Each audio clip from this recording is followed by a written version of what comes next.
Phone पर। नीरज जी, जी slide show हो रही है? हाँ, स्लाइड शो हो रही है। और मैं अपने क्लास से ही एक शिक्षक के लिए आमंत्रित करूंगा कि वह आज की इस सत्र का मंगलाचरण के पाठन के साथ शुभारंभ करें। तो मैं आकृति जी के लिए आमंत्रित करूंगा कि आकृति जी, आप तक यदि हमारी आवाज जा रही है तो एक मंगलाचरण की पीपीटी आपको शो हो रही होगी। आकृति जी, आपको मंगलाचरण की पीपीटी दिख रही है? Yes sir. जी यस सर। जी जी। सभी से अनुरोध है कि आप प्रार्थना में वंदना की मुद्रा को धारण करेंगे। सभी अपने दोनों हाथों को जोड़ दें। जी आकृति जी। आप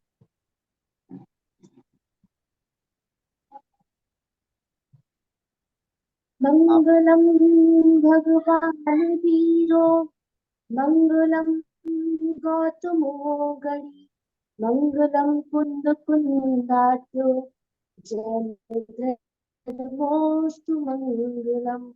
सर्वमंगल मांगल्यम, सर्वकल्याणकारिकम, प्रधानम सर्वधर्माणां, जैनम जयतु शास्त्रम, जैनम जयतु शास्त्रम, जैनम जयतु शास्त्रम।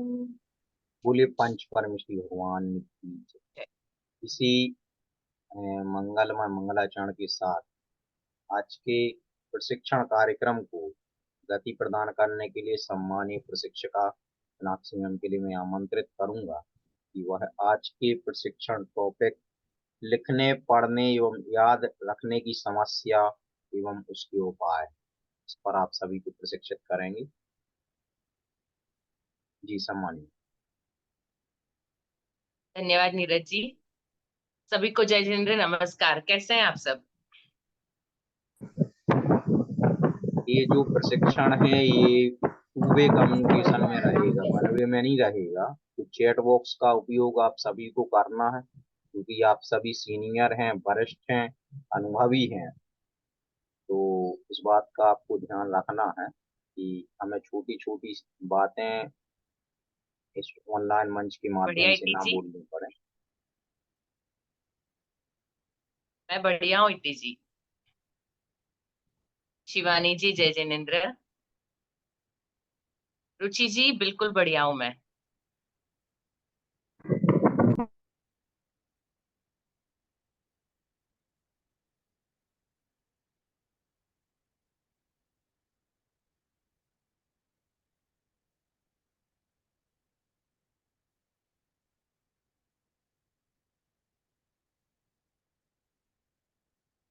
मैं बाकी सबके जवाब का भी इंतजार कर रही हूँ।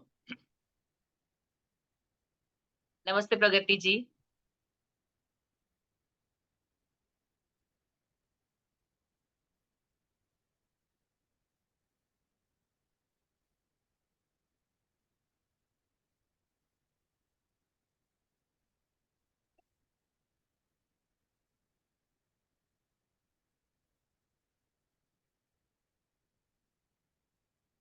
आशा है आप सब लोग बहुत अच्छे होंगे। प्लीज आप लोग पार्टिसिपेट करिए, आप बोलेंगे तभी हम कुछ चर्चा कर पाएंगे, आगे सीख पाएंगे। ठीक है। हमने पिछली बार सीखा था पढ़ने की समस्याएं और उसके उपाय। मैं सबसे पहले आपसे जानना चाहती हूँ, आप लोगों ने बहुत सारे वीडियो, बहुत सारी एक्टिविटी सब भेजे हैं। आप लोगों का अनुभव कैसा रहा? हम करीब 1 महीने बाद मिल रहे हैं। आपने इन दिनों में बहुत सारी प्रैक्टिस की बच्चों के पढ़ने की, बहुत सारे अलग तरीके अपनाए। तो आपका अनुभव कैसा रहा, मैं आप सबसे जानना चाहती हूँ।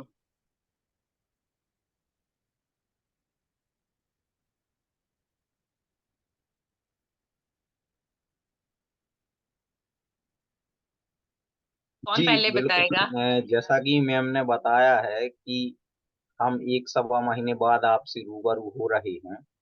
तो पिछली ट्रेनिंग में और अभी आपने काफी सारा नियत वर्क किया है। तो आपने क्या बदलाव महसूस किया है, किस प्रकार का एक्सपेरिमेंट आपने बच्चों के समक्ष किया है, क्या उपलब्धि आपको देखने को मिली है, वो आपको बतानी है। तो क्रम से सभी बताएं। जी, प्रियंका पटेरिया जी, आप बताओ। नमस्ते मैम। नमस्ते। ट्रेनिंग ये हुआ हम लोगों के साथ, जब बच्चों को डेली इंतजार रहता था कि आज मैम कौन सा गेम खिलाने वाली हैं। एक तो ये होता था, और उससे ये कि पहले से स्टार्टिंग बढ़ जाती थी कि हमें आज गेम खेलना है, मैम कौन सा गेम खिलाएंगी, और उससे सीखते भी थे और पार्टिसिपेट भी करते थे बच्चे। जी, और इस तरह से टीचर भी बच्चों की फेवरेट बन जाती है। हाँ, और हम लोग भी उनके साथ एंजॉय करने लगे थे। जी थैंक जी, यू मैम। इति जी आप बताएं। इति अग्रवाल जी, वीरांगना पब्लिक स्कूल झांसी से। नमस्ते मैम। नमस्ते।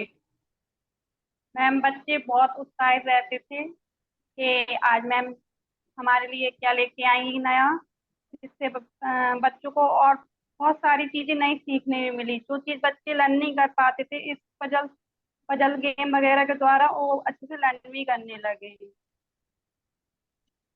Thank you ma'am. बढ़िया। इति जी, आपने एक नया चलन शुरू किया है, आप चिट्ठी निकलवाती है। Yes ma'am. जी, उसका प्रभाव कैसा है? मैम, बच्चे करते हैं कुछ, करते हैं कुछ नहीं भी करते हैं, पर हाँ अच्छा लगता है उन्हें बच्चों को। देखिए, एक बात बताऊं, वो शायद अभी ना भी फॉलो करें, लेकिन यदि उन्होंने चिट्ठी खोली है, पढ़ी है, ये बात उनके दिमाग में लंबे समय तक रहेगी। आज नहीं तो कल जी उस मैम। चीज का असर जरूर होगा।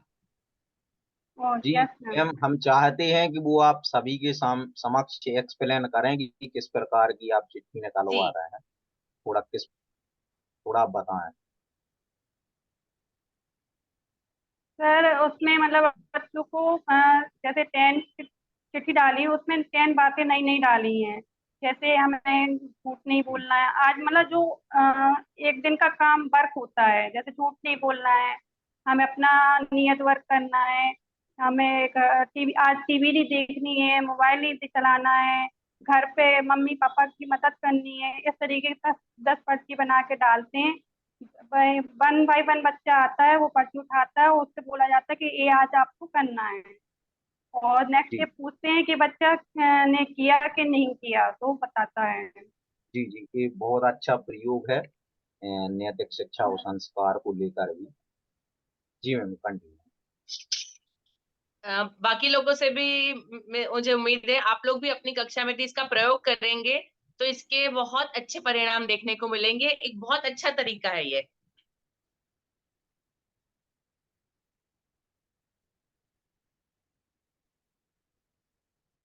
जी, शिवानी शुक्ला जी।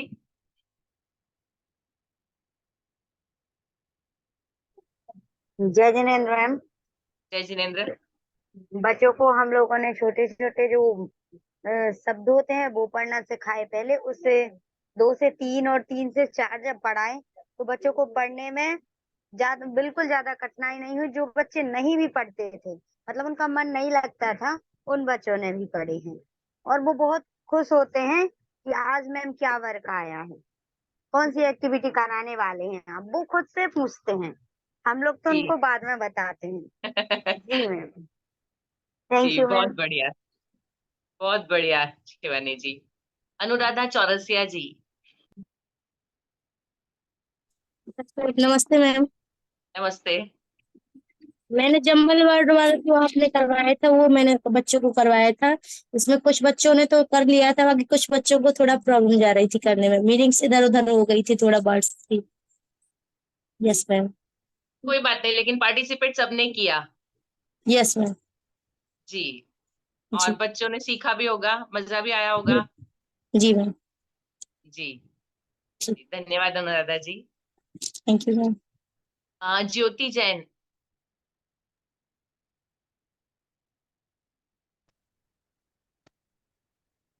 नमस्कार। ज्योति जी, आपकी आवाज नहीं आ रही है।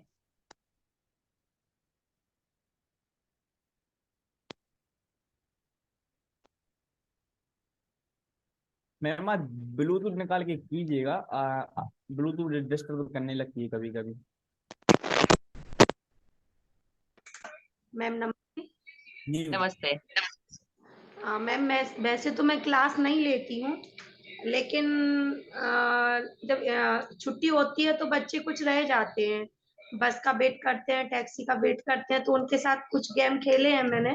जैसे पजल का हुआ तो बच्चे इंतजार करते हैं कि मैम कुछ आज नया करवाएंगी, यहाँ पे आई है मैम तो कुछ लेके आई हैं, तो उन्हें बहुत एक्साइटेड होता था कि इंतजार करते थे जो बच्चे रुकते हैं वहां पर कि जी मैम आ जाएंगी और कुछ नया करेंगी। तो उन्हें वेट रहता है, लेकिन कभी मैं जा पाती कभी नहीं जा पाती हूँ, तो इसके लिए। लेकिन ज्योति जी, आप ये सोच रही हैं कि आप क्लास में नहीं जाती तो नहीं करवाती, लेकिन काम करने से ज्यादा लोगों से काम करवाना बड़ा मुश्किल काम होता है। आप टीचरों के साथ काम लेती हैं, ये बड़ा काम करती हैं आप। तो बच्चों के साथ कम समय दे पाती हूँ मैं। कोई बात नहीं, लेकिन आपके अंडर में यदि टीचर प्रैक्टिकली कर पाते हैं तो बहुत अच्छी बात है। धन्यवाद। रूपाली जी और आकृति जी। जय जैन मैम। जय जिनेन्द्र। मैम मैंने इस बार पजल्स और जो वन लेटर्स मैनी साउंड्स था, ये दो एक्टिविटी करवाई थी क्लास में। पजल तो बच्चों को बहुत ज्यादा पसंद आई है, मतलब उन्हें पजल करने में मजा आता है। चाहे वो अपोजिट वर्ड से लेकर हो या हम लोग कोई भी वर्ड करवाए, कोई वर्ड क्रिएट करवाएं, तो वो उसमें पार्टिसिपेट करते हैं। अब जो one one letter many sounds है, इसमें मैंने उन्हें जी लेटर के बारे में बताया था। तो उन्हें ये पता चला था कि दो मतलब हम कहाँ पर जी का उच्चारण गा बोलेंगे और कहाँ पर जा बोलेंगे। इसके साथ ही उनके अंदर मतलब और भी जानने की इच्छा हुई थी कि यदि जी को हम इस तरीके से पढ़ते हैं तो और भी किन किन लेटर्स के साथ ऐसा होता है। तो जी मतलब ये मैंने बच्चों में देखा था। जी जी जी। चलिए, मैं कोशिश करूंगी कि इसके और भी आप लोगों के साथ शेयर कर सकूं, तो मैं आगे आप लोगों के साथ जरूर शेयर करूंगी। Yes ma'am. जय जी। जिनेन्द्र मैम। जय मैं जिनेन्द्र। ऐसा करती थी, मतलब जब मैं क्लास में पढ़ाती थी तो मैं पढ़ा देती थी, तो मैं जो भी वर्क देती थी बच्चों को, तो मैं ये बोलती थी कि जो सबसे पहले वर्क करके दिखाएगा उसे गेम खिलाएंगे। तो मतलब जो वर्क नहीं भी करते थे वो भी वर्क करने लगते थे कि गेम खेलने मिलेगा। मतलब जैसे जो पहले कर लेता था उससे वो एक्टिविटी करवा देते थे, तो मतलब बच्चों को गेम भी हो जाता था, पढ़ाई भी हो जाती थी और उन्हें एंजॉय भी होता था। जी और जैसे मैंने मीनिंग पाई थी कि एक शब्द से बहुत सारी मीनिंग लिखनी है, तो मतलब कुछ बच्चों को तो आती थी, जितनी आती थी तो वो अपने मन से लिख ली थी। लेकिन फिर उन्होंने क्या किया, और बुक्स में से ढूंढ के लिखी थी। तो मैंने ये बोला था कि आपने बुक्स में से ढूंढ के लिखी तो अब इसको आपको याद भी करनी पड़ेगी, तो उन बच्चों ने वो ढूंढ के भी याद की थी। बढ़िया, बहुत बढ़िया, बहुत बढ़िया आकृति जी। मानसी जी। जय जय मैम। जय जिनेन्द्र। मैम मैंने भी बहुत सारी बच्चों के साथ एक्टिविटी की है। बच्चों को बहुत अच्छा भी लगता था, वो हमेशा पूछते थे मैम ये थर्ड पीरियड कब खत्म होगा, फिर मैम गेम करवाएंगी। तो वो एक्साइटेड रहते थे उसके लिए। मैंने बच्चों के साथ वर्ड पजल और चंकिंग वर्ड और बच्चों को जैसे हिंदी और इंग्लिश तोड़ तोड़ के पढ़ाना सिखाया, साइड वर्ड पढ़ाए उनको। तो साइड वर्ड पढ़ने में उनको बहुत ही ज्यादा मजा आया। और जैसे आपने बताया कि ड्रेस दिखा के उनको स्टोरी वगैरह बनाए वो, तो ऐसे जी पिक्चर्स दिखाई तो उनको उसमें भी वो पिक्चर्स देख के स्टोरी अपने अपने मन से उनको एक दिन में पिक्चर्स दिखाती थी। जैसे सेकंड डे उनसे पूछती कि आपको इस पर कोई एक स्टोरी तैयार करके लानी है, तो वो बढ़िया। बहुत ही एक्साइटेड होते थे। तो ये सब मैंने करवाया। और हिंदी पढ़ने में बच्चों को बहुत हेल्प मिली है आपके तरीके से। मैंने उनको बच्चों को तोड़ तोड़ के पढ़ाया कि दा पढ़ना है, फिर दा में शुरू की नहीं पढ़नी है, सिर्फ दा में शुरू की पढ़नी है आप ऐसे। तो बच्चों को उससे बहुत ही ज्यादा हेल्प मिली है और वो एक्साइटेड भी रहते हैं पढ़ने के लिए, एक्टिविटी करने के लिए। और उसके साथ उनको गेम का तरीका भी मैं आता है पढ़ने के, और उससे वो गेम भी खेल लेते हैं, तो वो बहुत ही ज्यादा मस्ती के साथ पढ़ पाते हैं और सीख भी जाते हैं जल्दी। बढ़िया मानसी थैंक यू जी। मैम। जी बहुत बढ़िया। Harshita Tamrakar.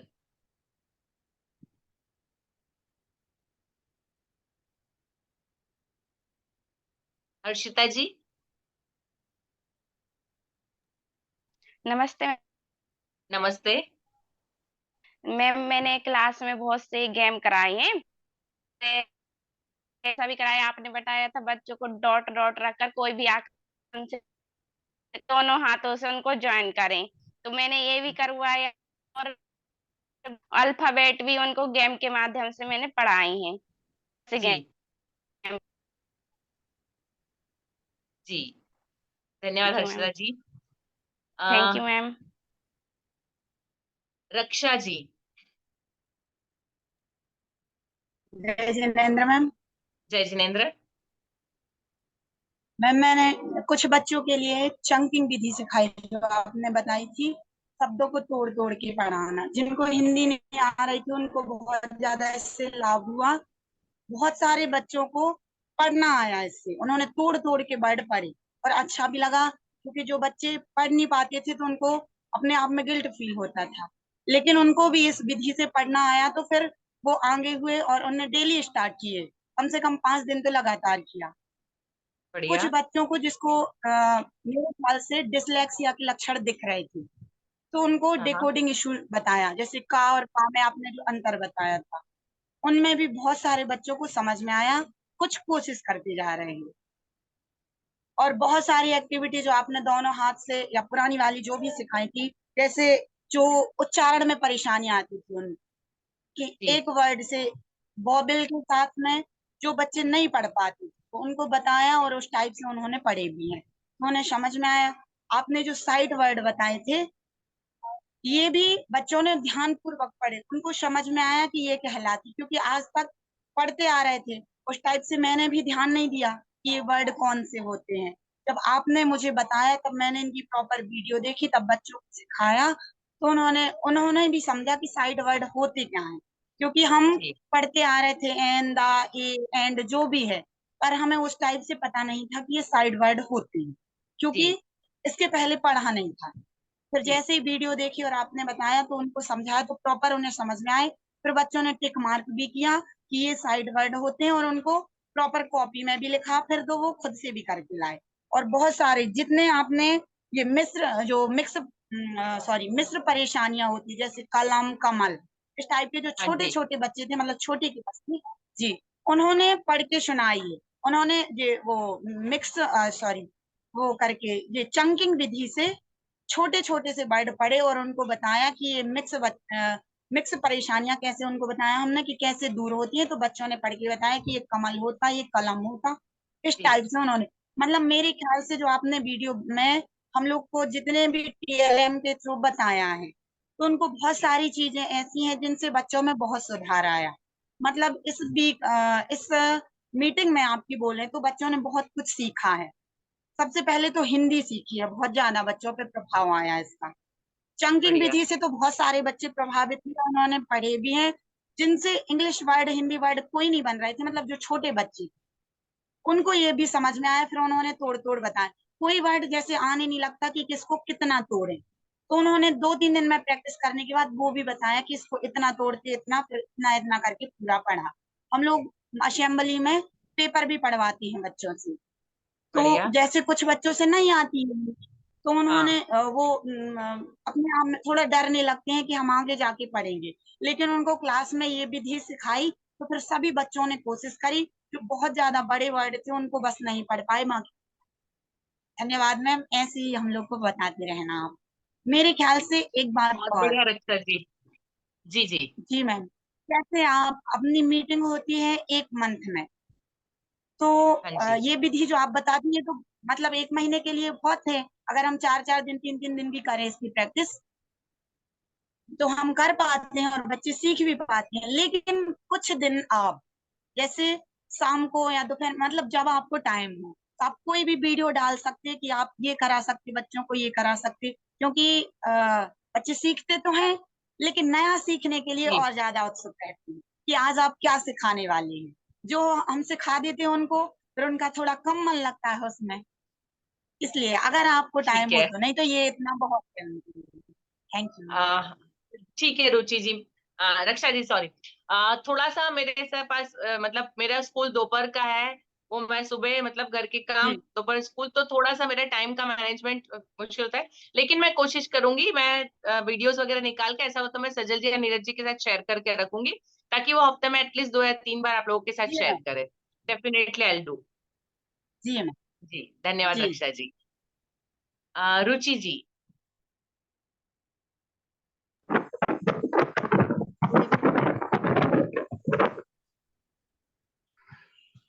Good evening ma'am. Good evening. Ma'am अभी तक जैसे आपने एक्टिविटी के द्वारा बच्चों को पढ़ाना मतलब आपने हम लोगों को सिखाया है, तो मैम हम उसी एक्टिविटी के द्वारा बच्चों को सिखाते हैं।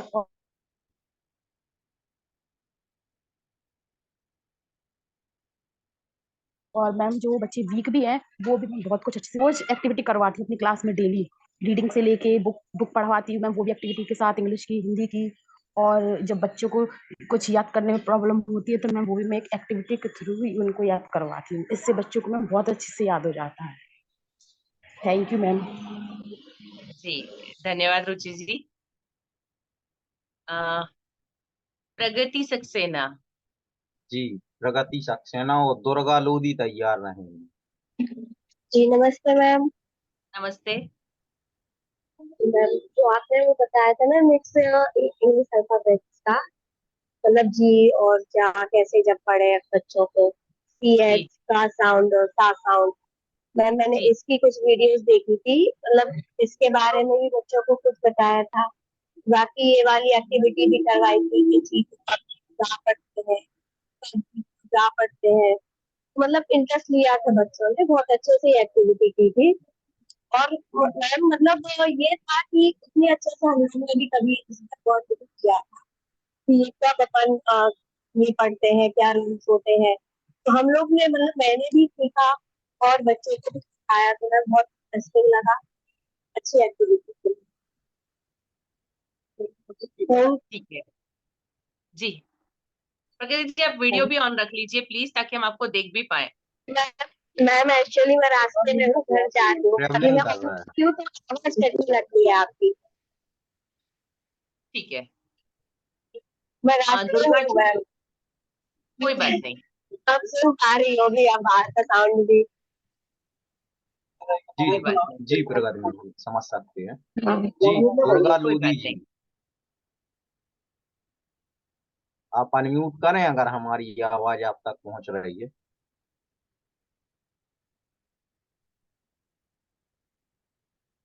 जी अनम्यूट करो आप। आपने क्या वर्क किया अभी विद्यालय में वो आप बताओ।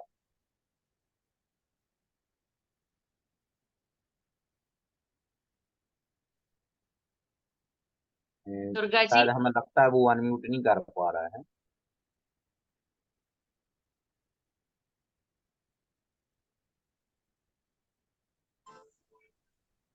हाँ दुर्गा जी आप अनम्यूट हो गए, आप बताओ आप अपने विद्यालय में क्या क्या आप एक्टिविटी करवाई हैं। मैम हम छोटी क्लास पढ़ाते हैं, तो पहले तो हमें बहुत बोरिंग सी लगती थी कि छोटे बच्चों को कैसे हैंडल करें। लेकिन जब से आपकी क्लास अटेंड की तो हमें एक्टिविटी वगैरह बहुत कुछ सीखा, तो बच्चों को भी सिखाते और हमें भी बोरिंग नहीं लगता। तो मैम पिछली बार आ, हम क्लास नहीं कर पाए थे अटेंड, तो हमने कुछ सीख नहीं पाए। दुर्गा जी एक हमारे पास बहुत अच्छा ये है कि उसकी यूट्यूब लिंक आ जाती है। आप क्लास अटेंड नहीं भी कर पाते हैं तो आप उसको फिर बाद में देख सकते हैं, तो आपका मिस कुछ नहीं होता है।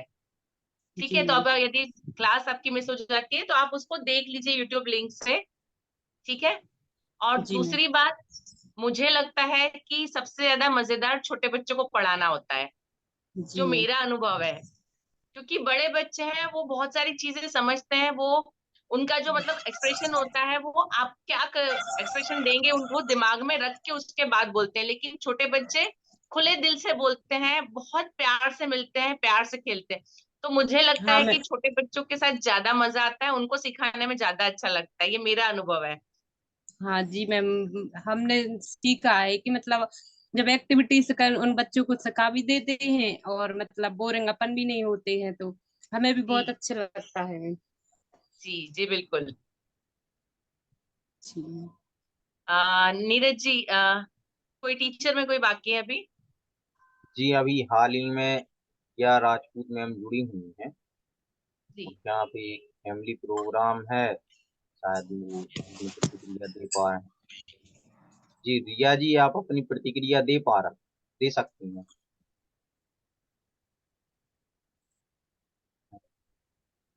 चलिए मैम, बीच में है अवसर देंगे। जी। जी आगे बढ़। आ, अभिनंदन जी, अमित जी, आप कुछ कहना चाहेंगे? जी मैडम, नमस्ते, जय जिनेन्द्र। अब कुछ कहने को रही नहीं मैडम, उसमें क्या है, वो तो जो अभी बात आप बता रही हो इतने अनुभव से और इतनी बढ़िया चीजें हैं कि मतलब जो भी सुनेगा समझेगा और उसको प्रैक्टिकल करेगा वो नेचुरली उसका फायदा ही होने वाला है। सबसे पहले तो उसका खुद का टीचर का फायदा होता है और फिर बच्चों का तो होता ही है। हमारे यहाँ थोड़ा सा भी टीचर्स का इशू चल रहा है, लेकिन एक टीचर है जो रेगुलरली ज्वाइन होती है, आज अभी शायद वो ज्वाइन नहीं हो पाई है, लेकिन वो और क्लासेस में रही है। मैडम आवाज आ रही है? जी आ रही है। हाँ। तो वो कर रही है और छोटे बच्चों को ही पढ़ाती है, नर्सरी केजी के बच्चों को तो करती है वो। मैंने देखा है वो अपना जो भी कुछ करती है वो डालती भी है इसमें, जी पूर्वी करके, पूर्वी नकीब तो जी कर रही है वो, और बच्चे भी उससे लाभ ले रहे हैं जी तो नेचुरली सारी बात है, बहुत अच्छा है। और मैं भी जब कभी लेता हूँ क्लास तो कोशिश करता हूँ मैं कि उन चीजों को अप्लाई करूँ, और यदि वहां नहीं कर पाता हूँ तो कॉलेज की जो क्लास लेता हूँ उनमें भी अप्लाई कर देता हूँ जी जी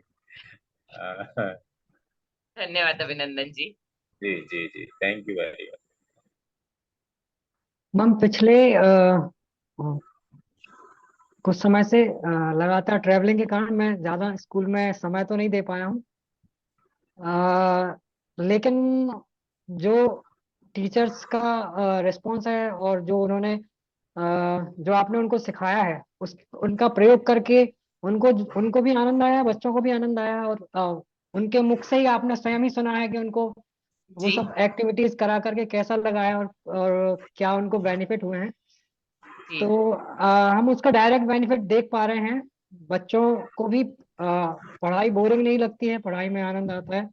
टीचर्स को स्वयं को पढ़ाने में मजा आता है क्योंकि बच्चे भी प्रसन्न होते हैं तो उनके साथ में वो टीचर भी प्रसन्न रहते हैं, तो मेंटली भी कोई डिस्टरबेंस उनको नहीं लगता है जी और अच्छे से पढ़ते हैं। और नए नए प्रयोग अब वो स्वयं भी करना स्टार्ट कर किया है, क्योंकि अब उनकी भी क्रिएटिविटी जो छुपी हुई है धीरे धीरे बाहर निकल के आ रही है। जी तो उन्होंने टीचर्स ने अब स्वयं से भी नए थोड़े थोड़े प्रयोग करना प्रारंभ किए हैं। तो जी अच्छा है, पॉजिटिव रिस्पॉन्स काफी हमको दिखाई दे रहा है इसका। Thank you ma'am. जी धन्यवाद अमित जी। आ, आज हम लोग पीपीटी सजल जी हम शेयर करेंगे। पहले शुरुआत में पीपीटी में हमने जो पिछली बार सीखा था वो पेजेस हैं। सजल जी आप थोड़ा स्लोली चलिएगा तो एक बार हम लोगों का रिवीजन हो जाए हमने जो सीखा था। ठीक है, उसके बाद हमने पिछली बार पढ़ने के तरीके बहुत सारे उसके बारे में हमने डिस्कस किया था। व्याख्या के मुद्दे, डिकोडिंग के इश्यूज हमने डिस्कस किए थे, इसका आपने फायदा देखा है। शब्दों के उच्चारण में परेशानी, तो अलग अलग उच्चारण एक ही अक्षर के, उसके बारे में हमने सीखा, उसमें भी बताया टीचरों ने कि बच्चों ने बहुत अच्छा किया है। डिफिकल्टी इन कॉम्प्रिहेंशन, किसी भी शब्द को समझने में परेशानी, इसके लिए भी बच्चों को पढ़ना सिखाया गया है। मिक्स डिफिकल्टीज में हमने बहुत सारे डिटेल में डिस्कस किए थे, कैसे प्रोनाउंसिएशन में परेशानी होती है, कैसे पहचानने में परेशानियां होती है। नेक्स्ट पे चलेंगे। रिटेंशन, किसी भी चीज को याद रखना और स्पीड से पढ़ना। और स्पीड से पढ़ना में मैंने बताया था कि जब हम एक लाइन पढ़ते हैं तो उसके बाद अगली लाइन पे पहुंचना, वो भी एक डिफिकल्टी होती है बच्चों की, क्योंकि जब वो एक लाइन खत्म करते हैं और पेज के दूसरी तरफ जाते हैं और वहां से पढ़ना, तो वहां पे उनकी स्पीड, एक सेम लाइन को रिपीट करते हैं तो वहां स्पीड उनकी प्रॉब्लम होती है। तो उसमें भी आप लोगों को शायद मुझे इसका कोई भी उदाहरण शायद देखने को नहीं मिला कि बच्चे स्पीड में रीडिंग करते हैं, क्योंकि अभी बहुत सारी परेशानियों से चल रहे हैं। तो मुझे उम्मीद है कि आगे फ्यूचर में आप बच्चों को जब रीडिंग करवाएंगे तो एक बच्चे से कम 4 से 5 लाइन पढ़वाइए, ताकि उसकी स्पीड में और वो एक लाइन से दूसरी लाइन पे किस तरह से जाता है ये पता चले। ठीक है। ये हमने कुछ एक्सपेरिमेंट किए थे कि हम किस तरह से पढ़ते हैं, है ना। यदि अक्षरों को बदल भी दिया जाए, क्योंकि हमारा जो दिमाग है वो चीजों को अपने आप ले लेता है, जो हमारा सबकॉन्शियस माइंड है। तो यदि स्पेलिंग गलत भी लिखा है तो हम सही पढ़ते हैं, क्योंकि हमारे पास अनुभव है। और जो बच्चे सही है वो भी नहीं पढ़ पाते क्योंकि अनुभव नहीं है। ये फर्क हमने सीखा था। आगे चलेंगे। इसी का एक और उदाहरण दिया था हमने, इसमें भी स्पेलिंग गलत है लेकिन फिर भी आप लोग पढ़ पाए इसको। आप ये प्रयोग बच्चों के साथ, बड़े बच्चे जिनको रीडिंग आती है उनके साथ कर सकते हैं, और उनको फिर स्पेलिंग सही लिखने के लिए दे सकते हैं। एक एक्टिविटी आप इस तरह से कर सकते हैं। मैं कोशिश करूंगी ऐसे कुछ और आपके साथ शेयर करूं, तो आप ये एक्टिविटी बच्चों से करवाइएगा। साइट वर्ड, बहुत सारे फायदे हैं, हमने आप सबसे सुन लिए। पर्यावरणीय संकेत, एनवायरमेंटल क्यूज में हमने कहा था बच्चे जिन चीजों को देखते हैं उनके बारे में यदि सुनते हैं, समझते हैं, तो चीजें जल्दी याद रखते हैं, जल्दी पढ़ना आता है। इसके उपायों के अंदर हमने बताया था कि एक जैसे साउंड वाले वर्ड्स के यदि सेंटेंसेस एक साथ हों तो एक साउंड जल्दी से बच्चों को याद होता है, लंबे समय तक याद रहता है। चंकिंग, इसका एग्जाम्पल भी आप लोगों ने दिया, आप लोगों ने बहुत अच्छा यूज किया है इसका।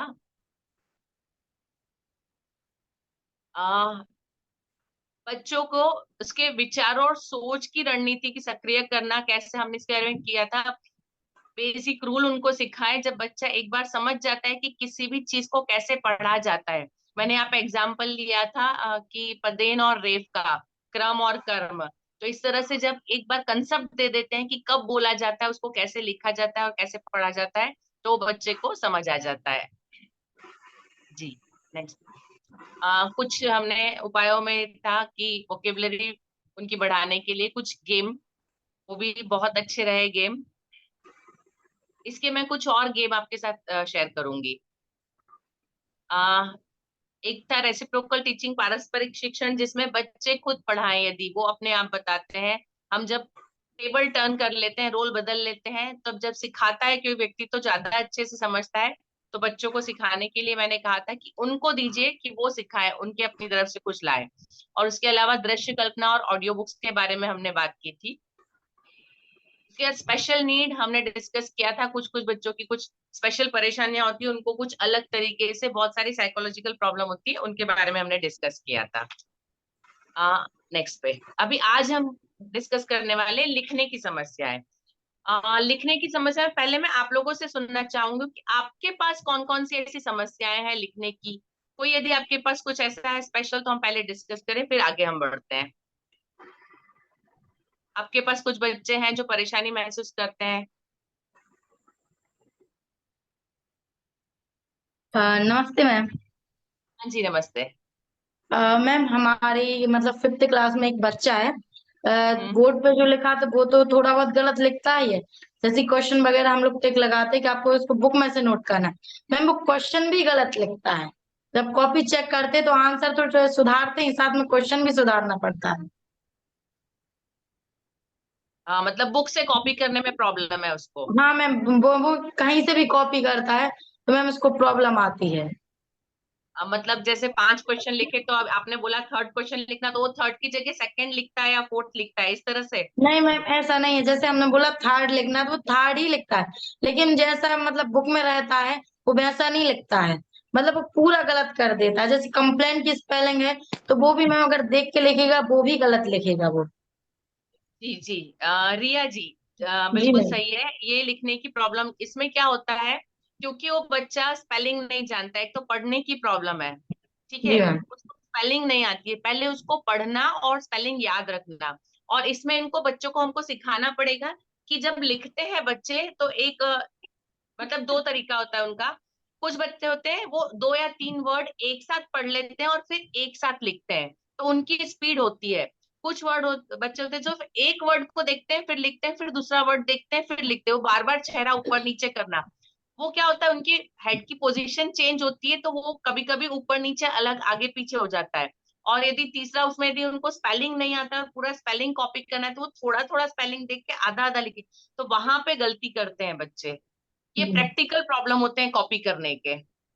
ठीक है। अभी आपको क्या करना पड़ेगा, पर्टिकुलरली उस बच्चे को स्पेलिंग्स नहीं आते हैं, तो उसको बोलिए कि पूरा स्पेलिंग सामने देख के पूरा स्पेलिंग मुंह से बोले जोर से, और उसके बाद लिखे। तो बोला हुआ जब वो सुनेगा खुद और नजर में रहेगा, जब डबल काम करेगा तब शायद वो सही लिख पाए।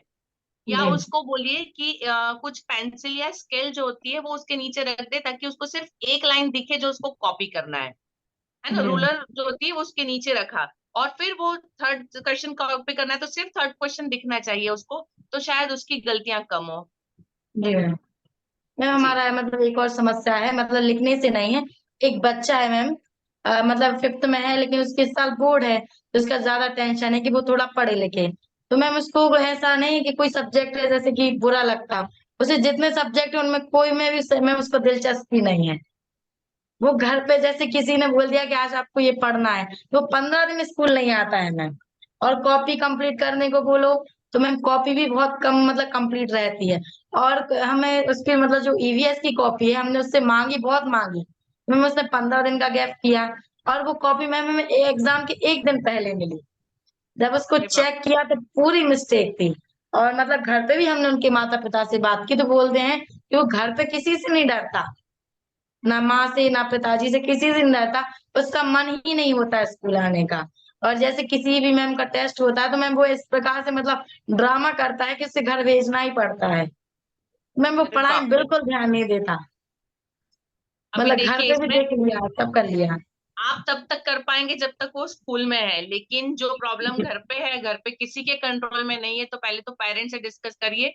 पेरेंट्स को स्ट्रिक्टली इसके लिए एक्शन लेना पड़ेगा। उसका डर से जरूरी नहीं है, हर बार डर से, उसको प्यार से भी, कोई ना कोई चीज तो ऐसी होगी उसको पसंद होगी, उसका लालच देके। ये पेरेंट्स का काम है कि उसका इंटरेस्ट बढ़ाए।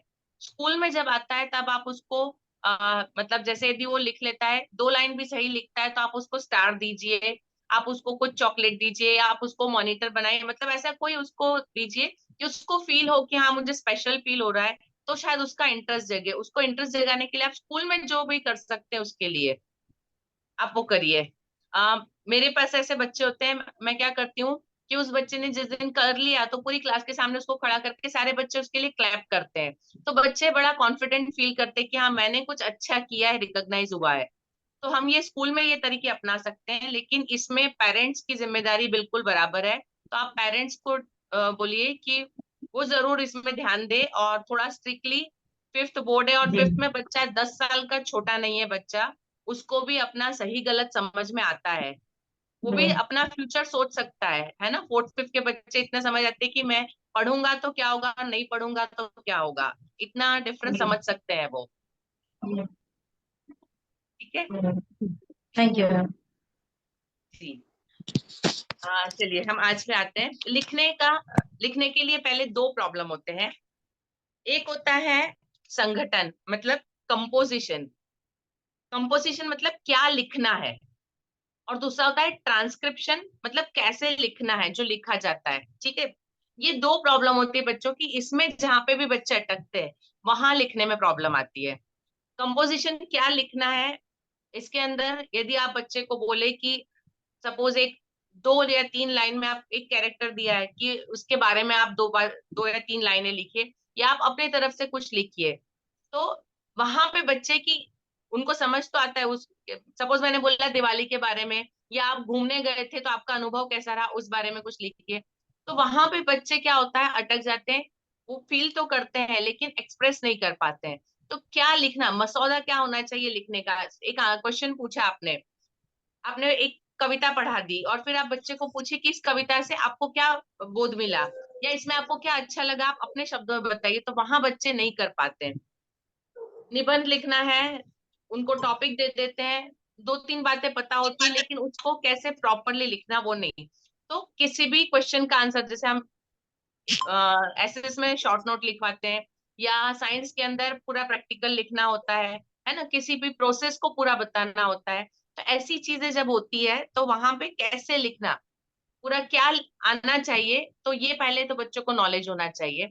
और दूसरा कैसे लिखना, उसके अंदर जो बेसिकली प्रॉब्लम हम नर्सरी जूनियर से बच्चों की फेस करते हैं, पेंसिल पकड़ने की प्रॉब्लम है, पर्टिकुलर लेटर बनाने की प्रॉब्लम है, बच्चे बड़े छोटे लिखते हैं, एक दूसरे के साथ मिला देते हैं, एक दूसरे से बहुत दूर करते हैं, ठीक है, ये बहुत सारी समस्याएं होती है।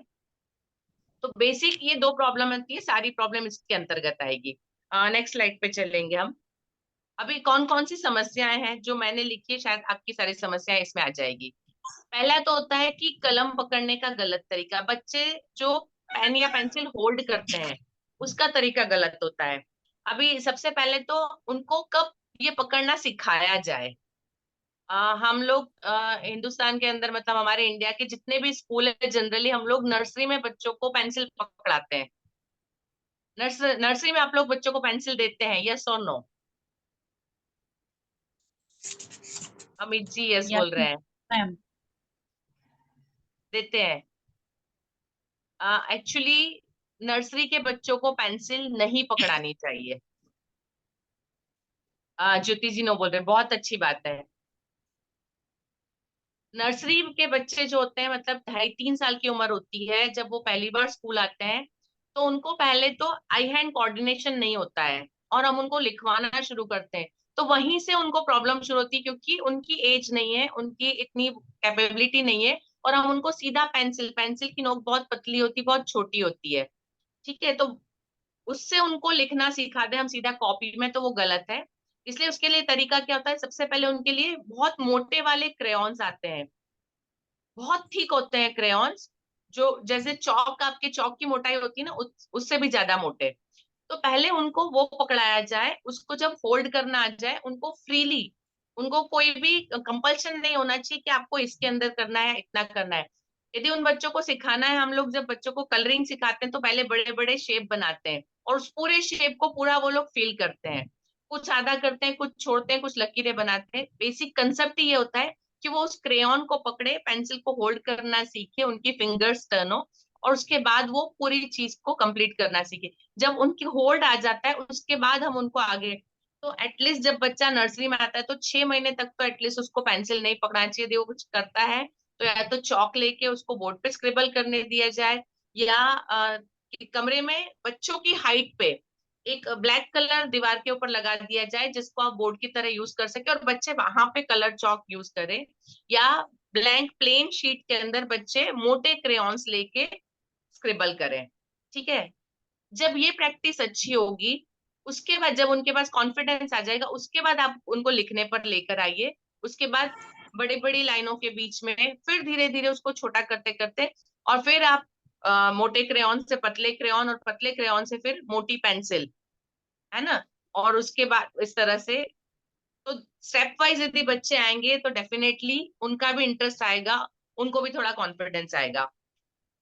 और होल्ड करना उनको इसीलिए नहीं आता, पतली छोटी चीज वो लोग होल्ड नहीं कर सकते, यदि बड़ा होल्ड किया है तो वो धीरे धीरे उसको सीख लेंगे, ठीक है। उसके बाद है बैठने का ढंग, किस जगह बैठकर कैसे लिखते हैं। यदि उनको हाइट प्रॉपर नहीं मिलती है तो भी बच्चों के हैंडराइटिंग बिगड़ेंगे। मैंने बहुत सारे देखा है, जब जो नए नए टीचर बनते हैं, बोर्ड के ऊपर उनके हैंडराइटिंग अच्छे नहीं निकल, आप उनको पेज में दो बहुत सुंदर लिखते हैं, लेकिन बोर्ड के ऊपर, क्योंकि वो जब कॉपी में लिखते हैं तो वो मतलब हॉरिजेंटल होता है और बोर्ड वर्टिकल होता है, तो उसका भी डिफरेंस होता है, उसका आपके हैंडराइटिंग में फर्क समझ, आप खुद भी लिखते होंगे, आपके बोर्ड पे हैंडराइटिंग अलग आएंगे और आपके बुक में यदि आप लिख रहे हैं तो हैंडराइटिंग अलग आएंगे। तो बच्चे किस तरह से बैठकर लिख रहे हैं, कहाँ बैठकर लिख रहे हैं, इससे भी बहुत फर्क पड़ता है, उसकी भी कई बार प्रॉब्लम होती है। पेन पकड़ने का भी तरीका होता है, कई बच्चे पूरी ऐसे सीधी पेन पकड़ते हैं, कोई पूरा टेढ़ा, कुछ लोगों को मैंने देखा है एक उंगली या अंगूठा कुछ ऊपर से पकड़ते हैं कुछ अजीब तरीके से। तो जहां पे भी ऐसे इश्यूज रहेंगे वहां पे मैंने कई बार देखा है बच्चों को इस तरह से लिखते हुए, हम इस तरह से लिखते हैं, वो ऊपर से पेज के ऊपर से हाथ और इस तरह से लिखते हैं। आई डोंट नो आप लोगों ने कभी किसी का लिटरली इस तरह से ऐसे उल्टा हाथ करके लिखते हैं, बहुत कोशिश की मैंने उनको सुधारने की, बट उनको क्योंकि बचपन से लिखते आ रहे हैं आदत पड़ जाती है। तो जब वो बच्चे पहली बार लिख रहे हैं तब उनको सही तरीका सिखाया जाए लिखने का। उसके अलावा अभ्यास का अभाव होता है क्योंकि प्रैक्टिस उनको प्रॉपर नहीं मिली है।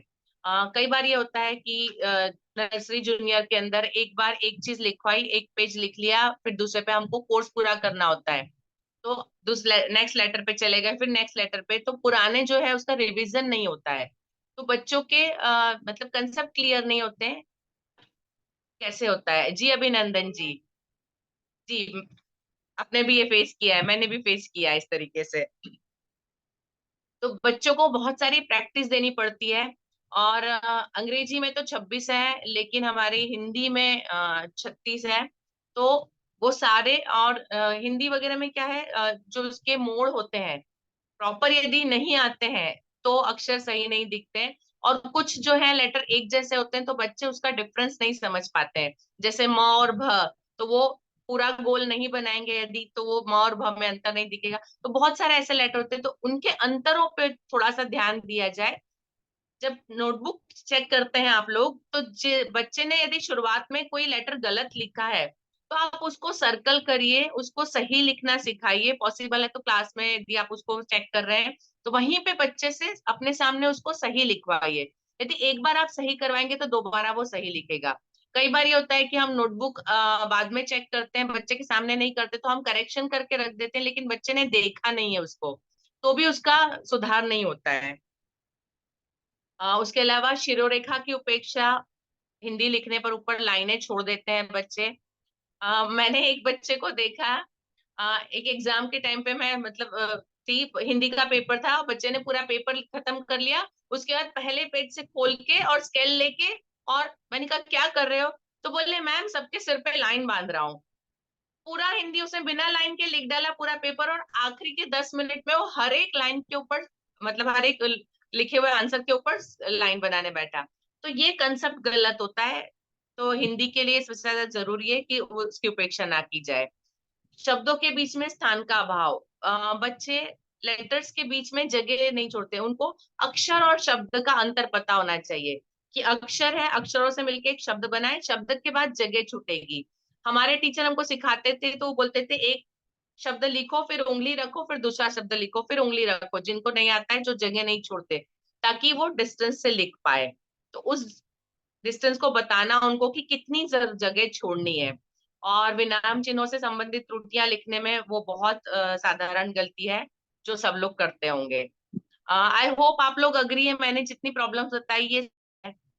इसके अलावा कोई और है आपके पास?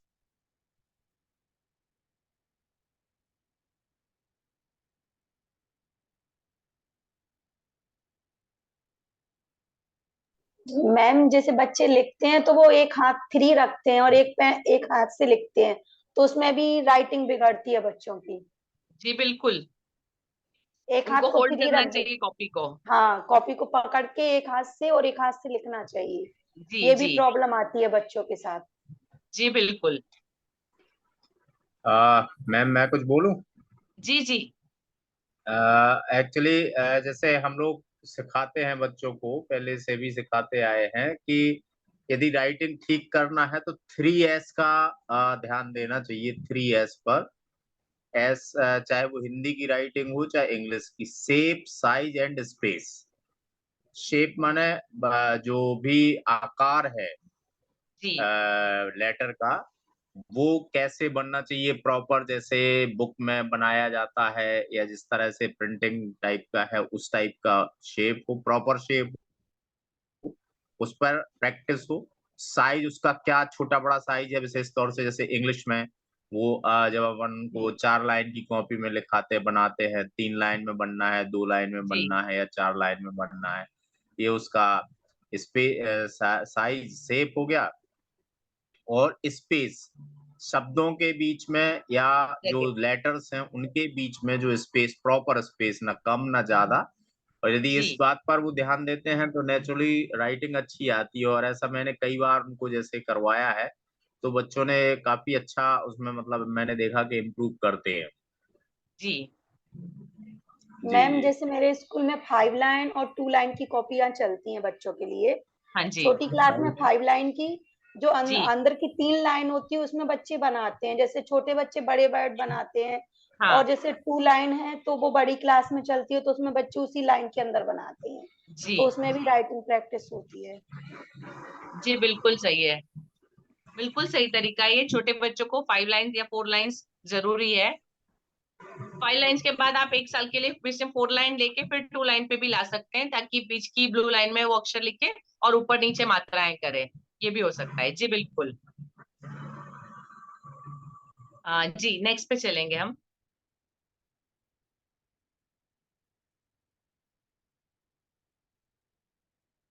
अनुनासिक और अनुस्वार से संबंधित त्रुटियां, जो हिंदी वाले हैं वो बहुत अच्छे से समझते होंगे, कब अनुनासिक करना है, कब अनुस्वार लगाना है।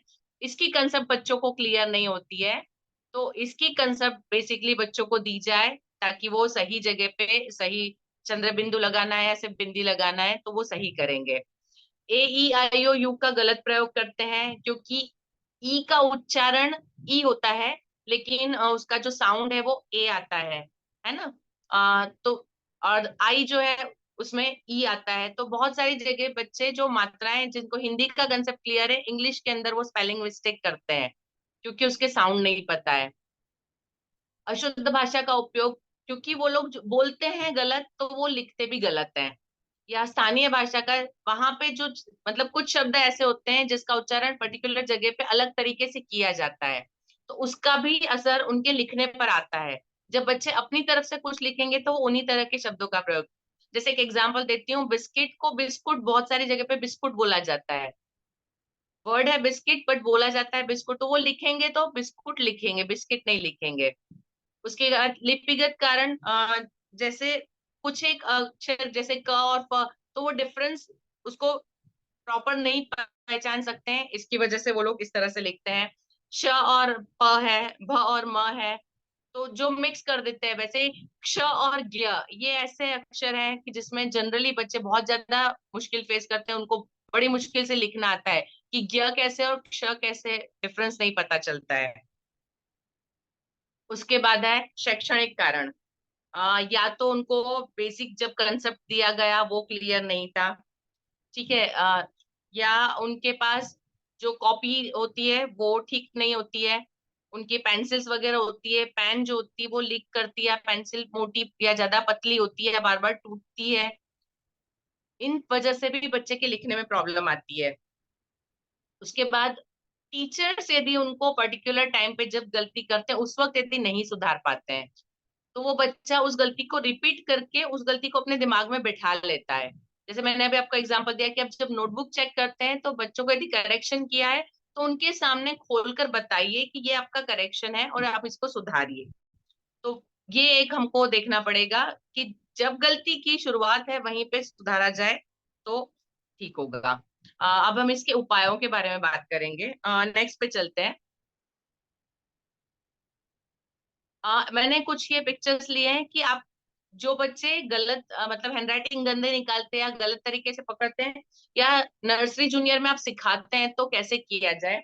आप बच्चों को कोई भी एक चीज पकड़ाइए और उनको बोलिए इन दोनों उंगलियों से उनको उस कोई भी छोटा सा रुमाल या कुछ कॉटन छोटा सा बॉल कुछ भी, वो ऐसे पकड़ना है और उसके बाद उनको पेंसिल को होल्ड करना है। तो इसको पकड़ने में ये उंगलियां हो जाएगी तो ये 3 उंगलियों पे उनका पूरा प्रेशर आएगा, क्योंकि जब ये उंगलियां वो इसके बीच में आती तो वो होल्ड नहीं कर पाते हैं। तो यहाँ पे यदि वो 2 उंगली में कुछ पकड़ते हैं और फिर पेंसिल पकड़े, ये एक तरीका हो सकता है। आ, दूसरा तरीका है, एक रबर बैंड लिया जाए, इस तरह से उसको हाथ में डाला जाए और उसमें से पेंसिल को घुमा के इस तरह से पकड़ा जाए। आप लोग देख पा रहे हैं मुझे? Yes ma'am. जी, इसको इस तरह से घुमा के और फिर पेंसिल को पकड़ा जाए, ठीक है। रबर बैंड आप इस तरह का मोटा जो कपड़े वाला होता है उसी तरह का लीजिएगा। वो पतले रबर बैंड जो हमारे पेपर वाले होते हैं वो नहीं लीजिएगा, ताकि ये रबर बैंड बच्चों को हाथ में तकलीफ नहीं देगा, कोई प्रॉब्लम नहीं होगी। ये पोजीशन से क्या होगा, एग्जैक्ट पेंसिल की पोजीशन आएगी और होल्ड रहेगी। जो पेंसिल छोड़ता है तो वो पीछे जाती है तो बच्चा अपने आप पकड़ के रखेगा।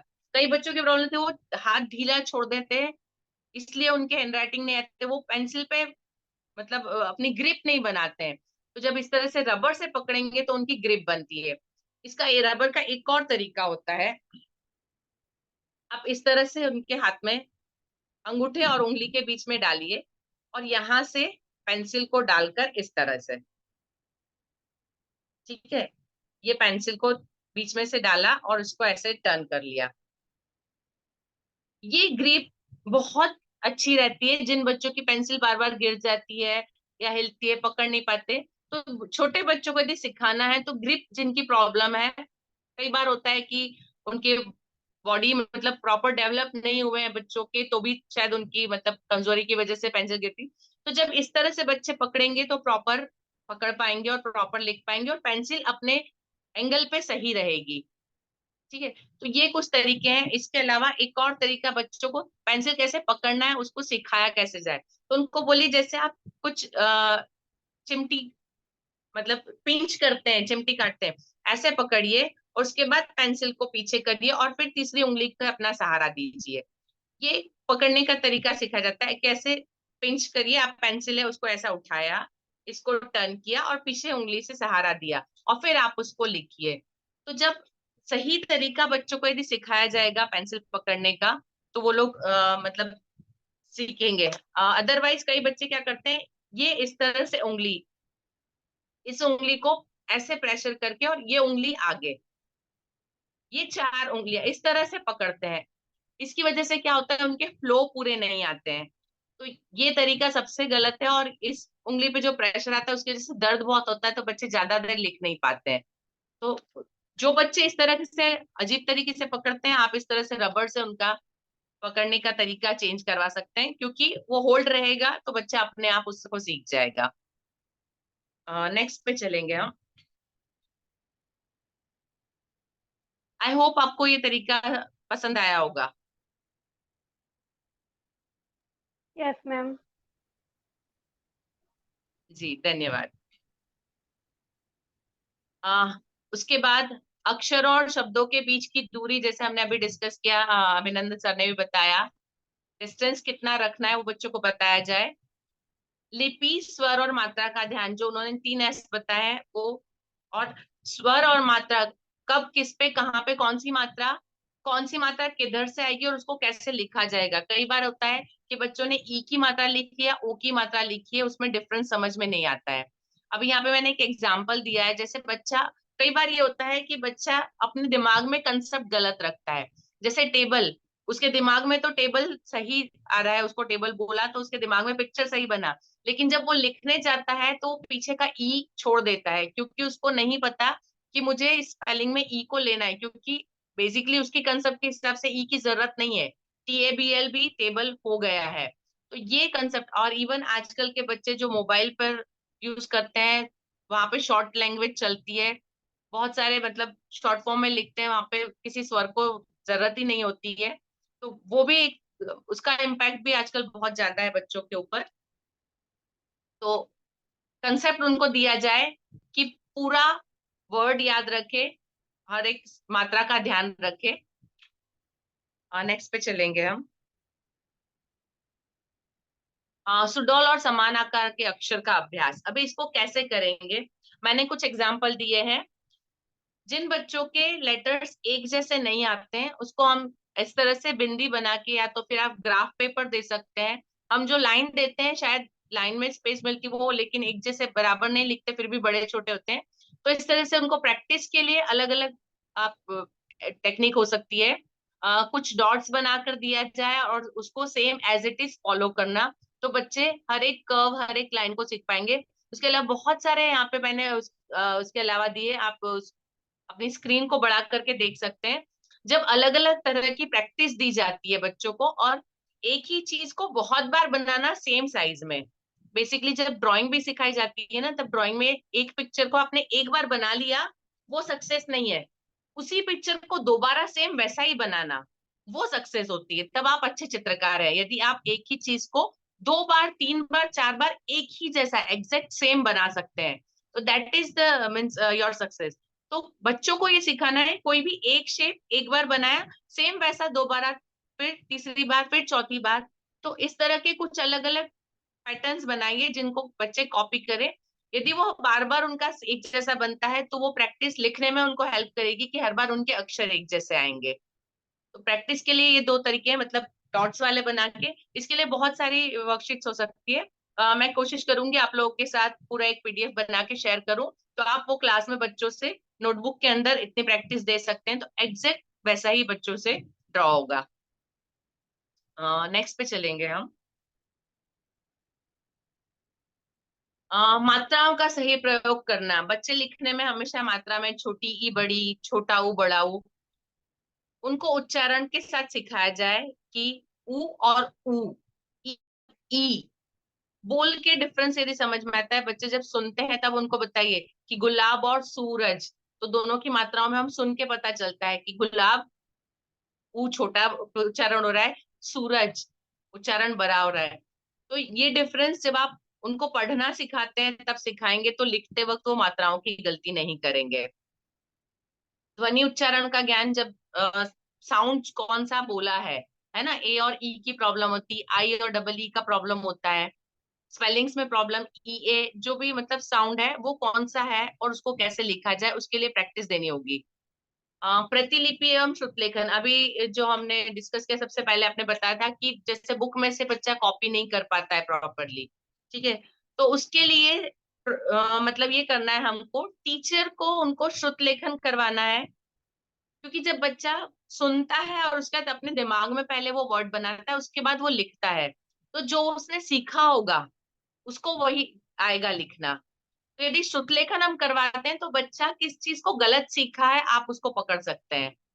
तो श्रुतलेखन जरूर होना चाहिए, कम से कम हफ्ते में एक बार या 2-3 दिन में एक बार हो, ज्यादा कुछ नहीं तो 2 लाइन आप कुछ ऐसे शब्द चुनिए, सिर्फ शब्द लिखवाइए, बच्चे छोटे हैं तो 5 शब्द लिखवाइए जाके। मैंने भी अपने टीचर को बोला है कि 3rd-4th स्टैंडर्ड में स्पेशली, कि आप जाते हैं क्लास में वैसे ही शुरू के 5 मिनट 5 शब्द आप बोलिए, बच्चे लिखेंगे, उसके बाद आप उन शब्दों को, जब बच्चों ने लिख लिया आप उन शब्दों को बोर्ड पर बोलिए और लिखिए, और बच्चों को बोलिए आप खुद अपना चेक करिए, और उसके बाद टीचर एक राउंड ले ले कि किसके कितने गलत हुए, तो किसने कहाँ गलती की है वो पकड़ी जाती है, तो वहां पे हम उसको सुधार सकते हैं।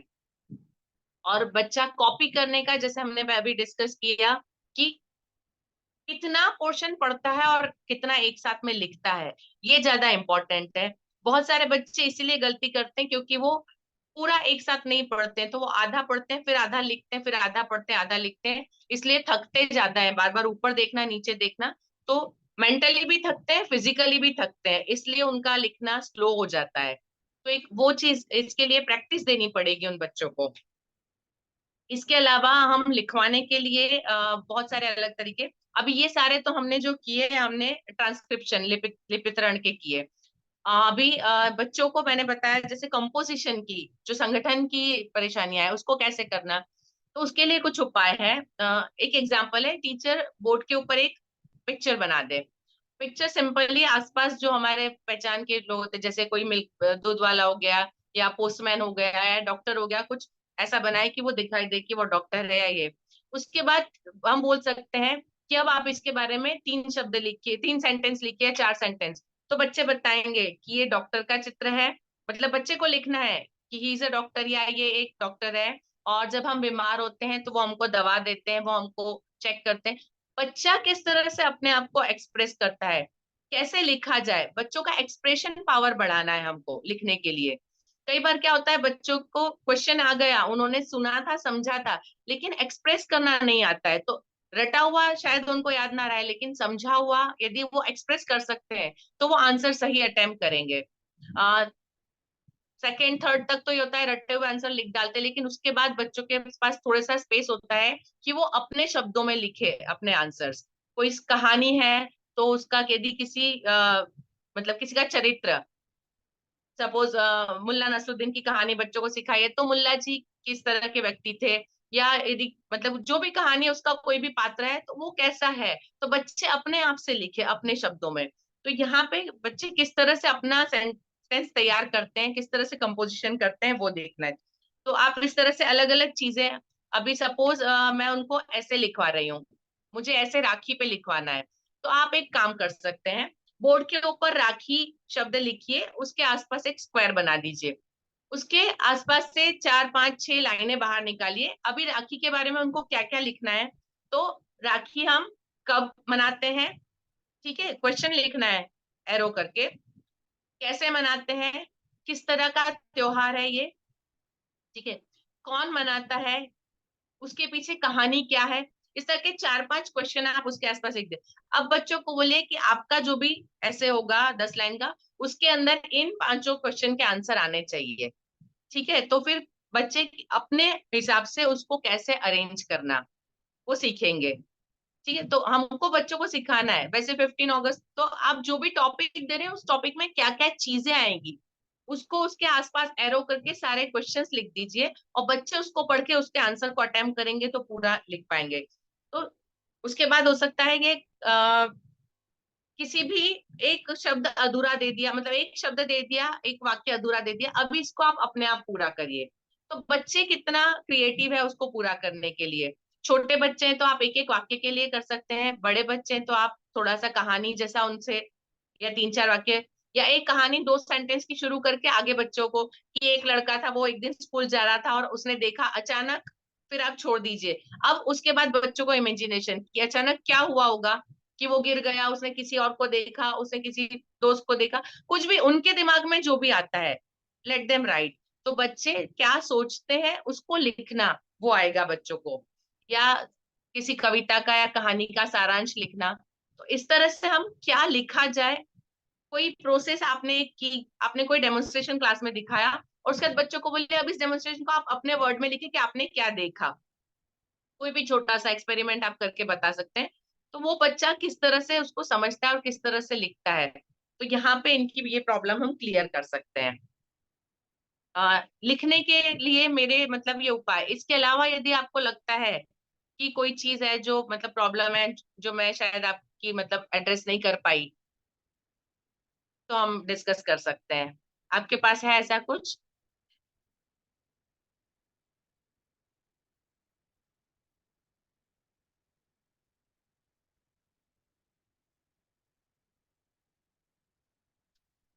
किसी की तरफ से जवाब नहीं है, मतलब मैंने जितने पॉइंट है सारे कवर कर लिए, राइट?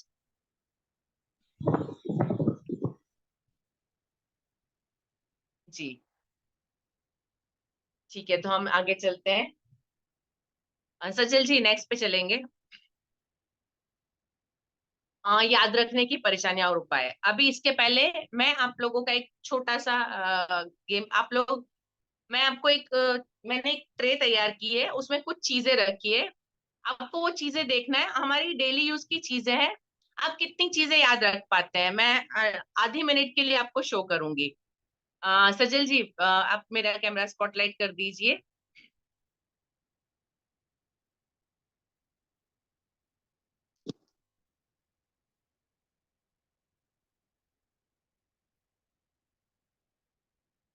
आप सब मैम देख पा रहे हैं?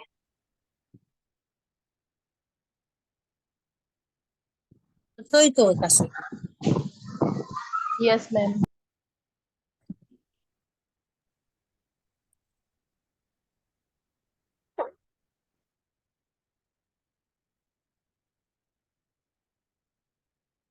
सारी चीजें पहचान पा रहे हैं आप? Yes ma'am.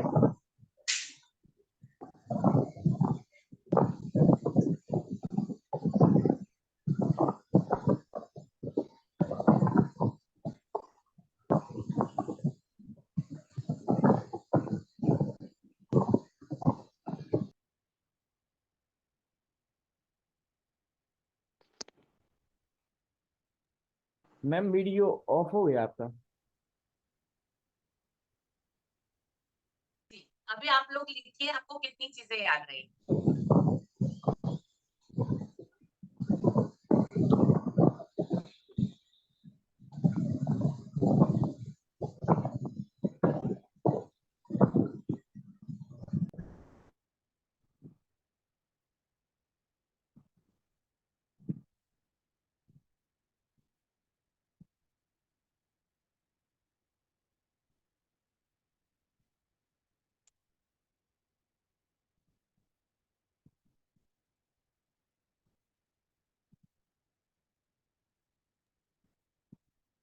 मैम उसमें हाँ जी अभिनंदन जी, चीजें तो 12 थी।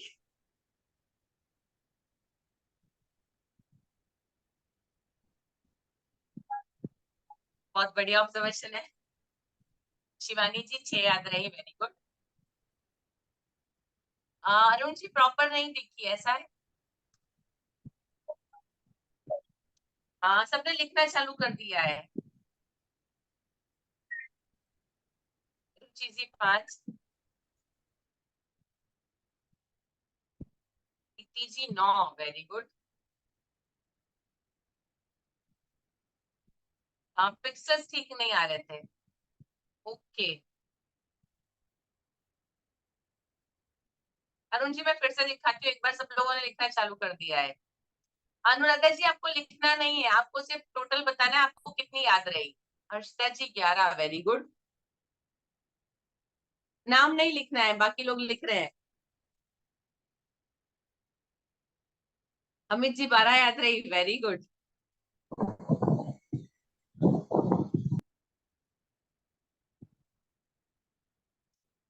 अनुराधा जी देख नहीं पाए। वृक्षा जी 14 तो चीजें ही नहीं है, आई थिंक चीजें 12 है टोटल।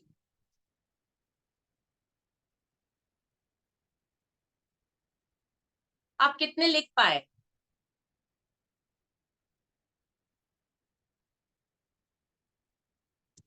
रिया जी 11,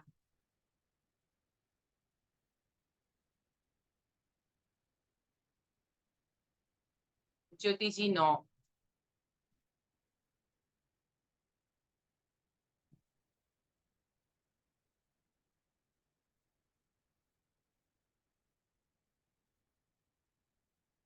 यदि आपका लिखना हो गया है तो मैं आपको फिर से दिखाती हूँ, ठीक है?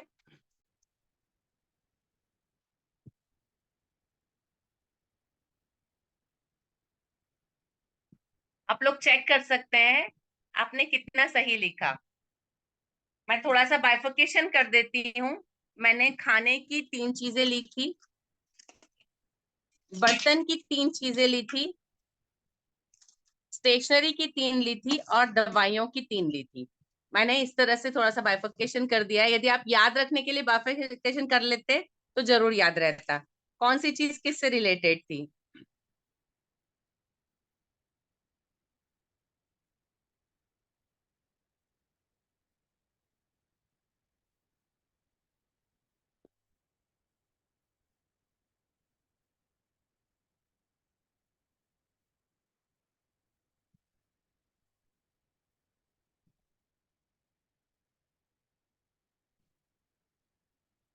ठीक है, तो ये एक एक्सपेरिमेंट इसलिए था, मैंने आपको सिखाने के लिए कि शॉर्ट टर्म मेमोरी क्या होती है।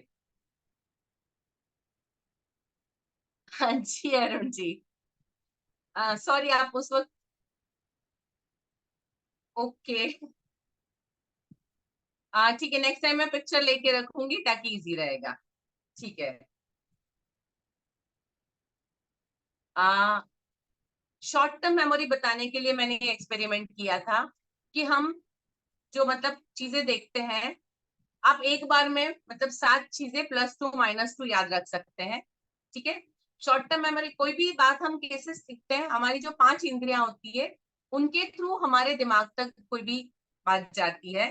मतलब हम देखते हैं, सुनते हैं, महसूस करते हैं, चखते हैं, सूंघते हैं, तो उससे हमारी मतलब ये गेटवे है हमारे दिमाग के लिए। सारी इंफॉर्मेशन इन्हीं 5 इंद्रियों के द्वारा हमारे दिमाग तक जाती है। उसके बाद वो जाती है शॉर्ट टर्म मेमोरी में, कुछ देर के लिए हमको चीजें याद रहती है, जैसे कल हमने क्या खाया था या कल हमने कौन से कपड़े पहने थे, तो आज शायद हमको याद होगा। लेकिन पिछले हफ्ते में हमने कौन से कपड़े पहने थे या पिछले हफ्ते क्या खाया था हमको शायद याद नहीं होगा।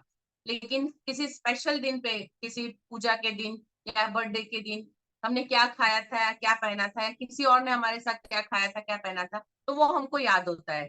तो शॉर्ट टर्म से लॉन्ग टर्म मेमोरी में जो चीजें जाती है वो कब जाती है, जब उसके साथ कोई स्पेसिफिक बात जुड़ी हो, कोई कारण जुड़ा हो, कोई ऐसा हो, तब वो चीजें लॉन्ग टर्म मेमोरी तक जाती है। अब हम जब बच्चों को पढ़ाते हैं तो हम चाहते हैं कि बच्चे शॉर्ट टर्म से लॉन्ग टर्म तक जाए। उसके लिए हमको क्या करना पड़ेगा, उस स्टोरेज के लिए उसमें दो चीजों की, या तो उसके साथ कोई ऐसा घटना जुड़ी हो, जैसे कुछ एक्टिविटी करवाए या कुछ उसके लिए हम दिखाएं या कुछ उनका इंटरेस्ट जगे, ऐसा होगा तो उनको लंबे समय तक याद रहेगा। और उसके बाद उसका रिट्राइवल हो, यदि वो चीज रिवाइज होती है, फिर से वो चीज दोबारा सामने आती है, तो वो चीज याद रहती है। आप लोग जब सड़क पे जाते हैं तो कोई एक बोर्ड लगा होता है, जब आप रोज उस जगह से जाते हैं तो वो बोर्ड दिखता है, जब आप किसी को रास्ता बताएंगे तो आपको दिमाग में वो चीज आएगी जो आपने रोज देखी है, कि उस बोर्ड से वहां पे उस दुकान से इस तरफ टर्न होना है, उस तरफ।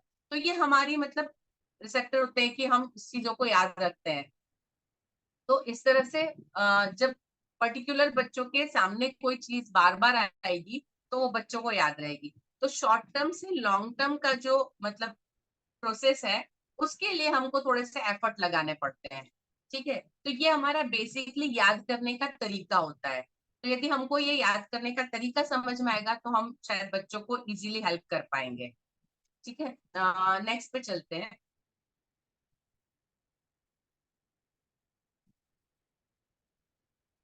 अभी याद रखने के तरीके कौन कौन से होते हैं? एक तो रिपीटेशन, किसी भी चीज को, जैसे मैंने अभी बताया, जिस चीज को बार बार देखा जाए, बार बार बोला जाए या बार बार सुना जाए, वो चीजें याद रहती है। आप बच्चों को पूछे जो गाना मतलब बार बार सुनने में आता है रेडियो पे या टीवी पे, या उन्होंने बाहर कहीं सुना है, तो वो उनको याद हो जाता है। कोई एडवर्टाइजमेंट बार बार उनको दिखती है तो उसकी जिंगल उनको याद हो जाती है। तो ठीक है, ऐसे ही यदि रिवीजन हर एक चीज, जो चीज हमको अच्छे से याद करवाना चाहते हैं, तो उसका रिपीटेशन करेंगे तो वो उनको याद रहेगा। रीड करना, पढ़ना, जिस चीज को ज्यादा बार पढ़ा जाएगा वो उतना ज्यादा याद रहेगा। तो जिन बच्चों को प्रॉब्लम होती है, मैं जब बच्चों को रिवीजन करवाती हूँ तो मैं एक बार पढ़ती हूँ, उसके बाद बच्चों को बोलती हूँ अब 2 बार आप पढ़ो। जब जोर से पढ़ लेते हैं तो उनको बोलती है आप मुंह बंद करके बिना आवाज के पढ़ो। तो 2-3 प्रोसेस जब अलग अलग तरीके से होते, पढ़ना है नहीं आप सिर्फ एक बार बोला पढ़ना और पढ़ लिया खत्म हो गया, ऐसा नहीं। पढ़ने के तरीके बदलिए, पहले मैंने पढ़ा, फिर बच्चों ने जोर से पढ़ा, फिर बच्चों ने मन में पढ़ा। प्रोसेस वही है पढ़ना, लेकिन उसके तरीके जब बदलते हैं, रिपीटेशन होता है, तो वो मेमोरी में रहता है। जोर से बोलना और सुनना, कोई चीज जब कोई जोर से बोलता है, कुछ लोग ऐसे होते हैं कि जिनको खुद पढ़ते हैं तो याद नहीं रहता, लेकिन कोई और बोलता है और वो सुनते हैं ना, जिसको बोलते हैं ना कांचन होते हैं कुछ लोग, वो सुन के याद रखते हैं। तो वो पढ़ेंगे, उनकी आंखें इतना याद नहीं रखती है, लेकिन उनके कान याद रखते हैं। तो जिन कुछ बच्चे होते हैं जिनकी आदत ऐसी होती है, तो जोर से बोला जाए और सुना जाए। और लिखना, डेफिनेटली जब लिखते हैं तो आपकी आंखें, आपका दिमाग, आपका हाथ सब एक साथ काम करता है, तो वो डेफिनेटली लॉन्ग टर्म मेमोरी में चीज पहुंचती है। लेकिन पूरे ध्यान से लिखा जाए, सिर्फ कॉपी करने के लिए ना लिखा जाए, तब वो चीजें याद रहती है। नेक्स्ट पे चलेंगे। चंकिंग आपको पता है, ये जितना हिस्सों में बांटा जाएगा उतना याद रहेगा, इसके लिए मैं ज्यादा डिस्कस नहीं करूंगी। नेक्स्ट पे चलेंगे। विजुअलाइजेशन मेमोरी के लिए एक बहुत इंपॉर्टेंट चीज है। किसी भी चीज के बारे में जब कोई बताए और उसको आप विजुअलाइज करें। अच्छा, मुझे एक बात बताइए, आप लोगों ने एस्ट्रिक्स और ऑबेलिक्स के बारे में सुना है? यस या नो? प्लीज चैट बॉक्स में सब लोग लिखिए, Asterix and Obelix. No ma'am.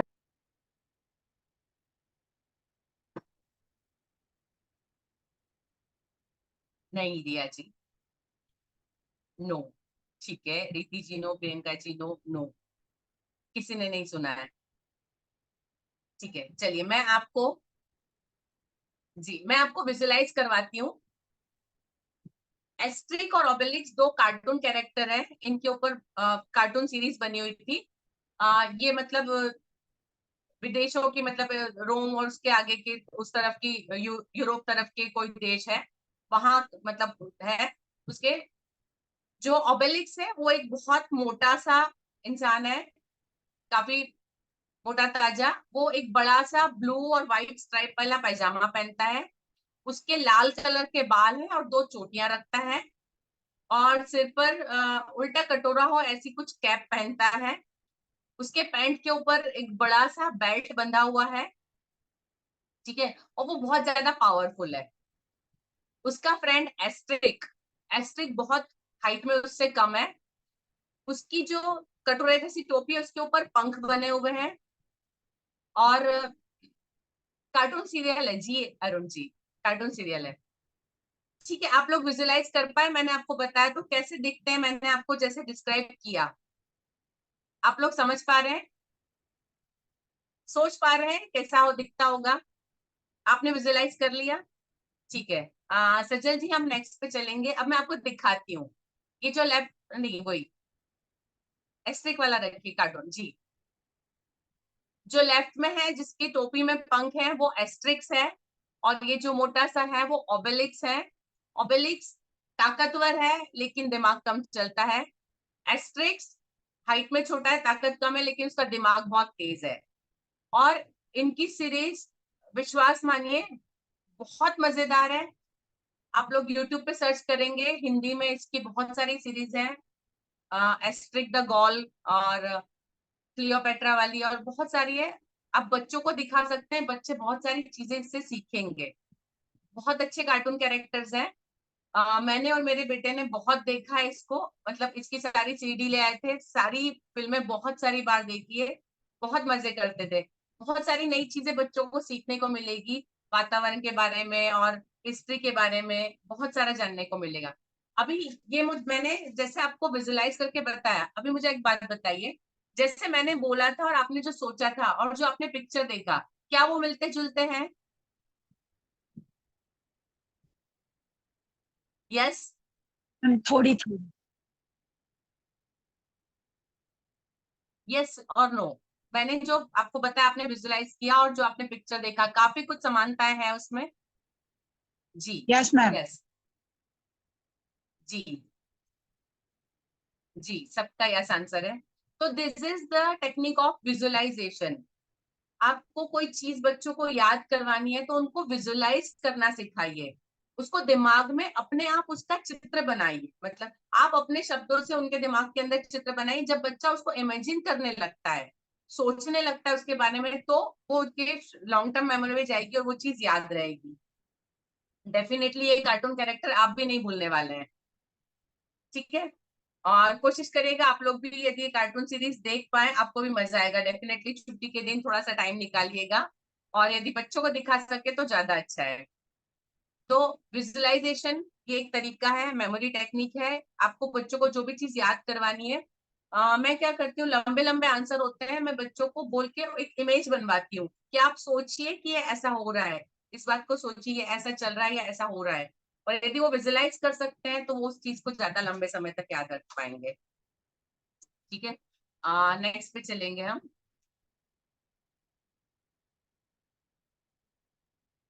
शब्दों को चित्रों में बदलना। अब मैंने थोड़े से एग्जाम्पल लिए हैं। यदि उस मतलब वर्ड को पिक्चर में बदल दिया है तो वो बच्चों के दिमाग में हमेशा के लिए बन जाएगी। जैसे कुछ होमोफोन्स होते हैं, जैसे सी, एस ई ए सी और एस डबल ई सी। तो यदि उसका डिफरेंस आपको उनको बताना है, तो आप यदि एस डबल ई में आंखें बना रखी तो बच्चा याद रखेगा कि सी देखने का स्पेलिंग एस डबल ई होता है, ठीक है? ब्रोकन का मतलब टूटा हुआ, यदि वो इस पिक्चर को देखेगा तो वो याद रखेगा। तो इस तरह से यदि आप लोग अपनी जानकारी को थोड़ा सा पिक्चर में चेंज कर सकते हैं, इस तरह से थोड़ा सा डूडलिंग कर सकते हैं यदि, तो वो वर्ड्स के मतलब भी याद रहेंगे बच्चों को और हमेशा के लिए उसके स्पेलिंग भी याद रहेंगे। नेक्स्ट पे चलेंगे। मैम आइडिया डूडल में क्या क्या शो कर रहा है? हमने शायद आइडिया पहले भी क्या? डिस्कस किया है। आइडिया में डूडल एक सबसे बेहतरीन तरीका है बच्चों को सिखाने का। आप जब भी कोई चीज कंसेप्ट देते हैं, कोशिश करिए आप उसके चित्र बना सके, और यदि बच्चों को थोड़ी सी फ्रीडम दें कि वो खुद उसको बनाए, तो वो मेमोरी तक जाती है। डूडलिंग बेसिकली होता है जब लोग हम कुछ करते हैं तो हम लोग हमारे हाथ में यदि पेन है, हम किसी से बात भी करते हैं, तो यदि कागज का टुकड़ा है तो हम उसके ऊपर कुछ कुछ ड्रॉ करते हैं, कुछ लकीरें बनाते हैं, सबकी आदत होती है। और जब आप उन चित्रों को देखते हैं तो वो सारी बात उस वक्त जो कर रहे थे वो वापस याद आती है। तो ये हमारे मेमोरी से कनेक्टेड होती है। डूडलिंग बहुत हेल्पफुल होती है। तो यदि आप कर सके और बच्चे कर सके डूडलिंग, तो ये लॉन्ग टर्म मेमोरी में जाएगा। नेक्स्ट मेरी लास्ट स्लाइड है। इसके अलावा कुछ एक अन्य उपाय है याददाश्त बढ़ाने के। गंध और संगीत से याद रखना। कई बार ऐसा होता है कि कुछ स्पेशल खुशबू आती है तो आपको कोई स्पेशल बात या कोई स्पेशल चीज या कोई स्पेशल टाइम याद आता है ना। कुछ स्मेल से और कुछ चीजों से बहुत सारी याददाश्त जुड़ी होती है। तो जब आप मतलब कुछ स्पेशल चीज कराते हैं, ऐसे बोला जाता है कि चॉकलेट खाई जाए यदि तो याददाश्त बढ़ जाती है। यदि आप पढ़ रहे हैं उस वक्त, यदि चॉकलेट खा रहे हैं आप और आपने आंसर लर्न कर लिया, तो जब लिखने की बारी आती है तब यदि आपको चॉकलेट की स्मेल भी आ जाती है, आप उसको सोच भी लेते हैं, तो आपको सारा आंसर याद आएगा। तो स्मेल और जो म्यूजिक होते हैं वो कनेक्टेड होते हैं मेमोरी के साथ। तो जब वो वापस सुनाई देता है या वो स्मेल आती है तो मेमोरी आती है। तो ये एक टेक्निक हो सकती है, बच्चे जब उनको सीख रहे हैं कर सकते हैं। स्कूल में तो हमारे लिए प्रैक्टिकल शायद पॉसिबल ना हो, म्यूजिक हो सकता है कि हम यूज कर सकते हैं, लेकिन यदि ये बच्चों को सिखाया जाए और वो घर पे करे तो हो सकता है। एक तरीका है स्वयं से बात करना। जो बच्चे मतलब प्रॉब्लम फेस करते हैं, ओपन नहीं होते हैं, इसलिए उनकी मेमोरी में भी प्रॉब्लम आता है, तो उनको एक तरीका सिखाइए कि जब आप याद कर रहे हैं तो आप अपने आप से बोलिए। कई बच्चे ऐसे होते हैं कि आंसर खुद ने लर्न करना है फिर दूसरों को सुनाते हैं। उनको बोलिए आप दूसरों को मत सुनाइए, आप खुद को सुनाइए। मतलब खुद ही बोलने वाले बनिए, खुद ही सुनने वाले बनिए। आप खुद से बात करना सीखेंगे तो आपको मेमोरी में रहेगा, क्योंकि बोला भी आपने, दिमाग दो तरीके से काम करता है। एक जो वो बोल रहा है उस तरफ दिमाग करता है, और दूसरी तरफ वो सुन रहा है। आप एक बार खुद करके देखिएगा, कभी आप आईने के सामने खड़े होइए और आप खुद से बात करने की कोशिश करिए। आप अपने आप को अपने नाम से आईने में पुकारिए एक बार। ये तरीका बहुत अच्छा काम करता है। जो बच्चे मतलब बोलने में परेशानी होती है उनके लिए भी ये एक टेक्निक है। ठीक है। नींद बच्चों की पूरी होनी चाहिए, पानी उनको प्रॉपर मिलना चाहिए, और पोषक भोजन। बहुत सारे बच्चे, मैं पेरेंट्स से बात करती हूँ, डिस्कस करती हूँ, तो पता चलता है कि खाना ठीक से नहीं खाते हैं। एग्जाम में मतलब पेपर में कम मार्क्स आए ये वो, तो जब पेरेंट्स को बुलाओ तो बोले वो खाता ही नहीं, उसको कुछ पसंद नहीं है। तो मैं फिर पेरेंट्स को तरीके बताती हूँ कि आप बच्चों को एक कैसे इंटरेस्टिंग खाना बना सकते हैं, उनको कैसे थोड़ा सा मेहनत थोड़ी सी माँ बाप को करनी पड़ेगी, स्पेशली मम्मी को किचन में, कि कुछ अपना जादू दिखाए। लेकिन बच्चा खाना खाना चाहिए प्रॉपरली। उसको पानी थोड़ी थोड़ी देर बाद पीना चाहिए। उसको यदि वॉशरूम की जरूरत है, आप एक दो पीरियड के बाद उनको जाने दीजिए। यदि वो इन चीजों से फ्री रहेंगे तो वो शायद कॉन्सेंट्रेट ज्यादा कर पाएंगे और याद अच्छे से रख पाएंगे। क्योंकि बच्चा भूखा बैठा होगा तो वो शायद ध्यान नहीं दे पाएगा पढ़ाई पे, इसलिए उसको याद नहीं रहेगा। ये एक जनरल उपाय है जो नॉर्मल प्रॉब्लम्स के लिए है। इसके बाद यदि आपके पास कोई ऐसी प्रॉब्लम है जो आज मतलब पढ़ने लिखने और याद रखने से जो मुझसे छूट गई, जो कहीं पे है, तो हम उसको डिस्कस कर सकते हैं, या फिर आपके मैं विचार सबके सुनना चाहूंगी।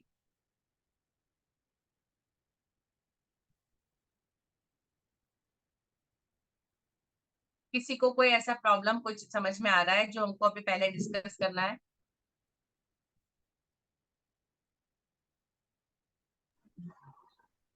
मैम मैं कुछ बात बोलूं? हेलो। सजल जी, मुझे आपकी मदद चाहिए, आप सबको पुकारे ताकि कोई रह ना जाए। जी जी। जी मैम। मैम स्लाइड से स्टॉप कर सकता हूँ?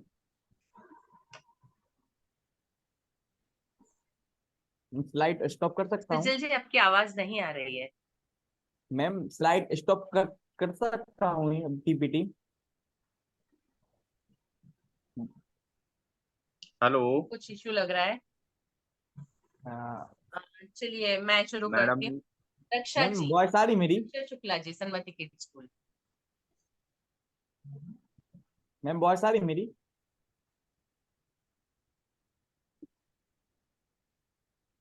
वॉइस आ रही मैम मेरी?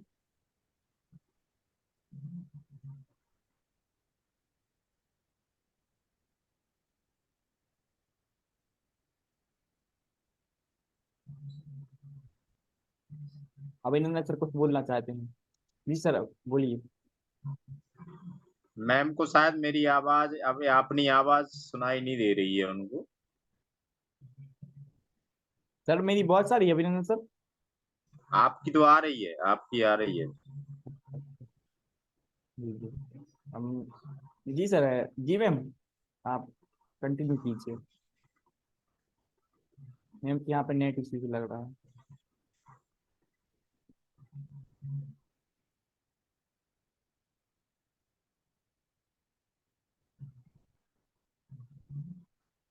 लगता है थोड़ा नेट। हाँ मैम आवाज आ रही है मुझे शायद मेरे मोबाइल में प्रॉब्लम होगा, मैं दूसरे डिवाइस से कनेक्ट करती हूँ। ओके।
वो कनेक्ट नहीं हो पा रही है शायद।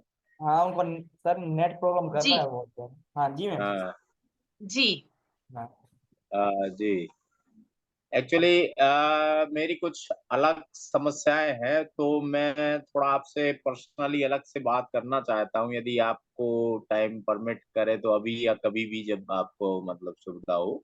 जी तो अभिनंदन जी, मतलब मैं आपको मैसेज कर दूंगी।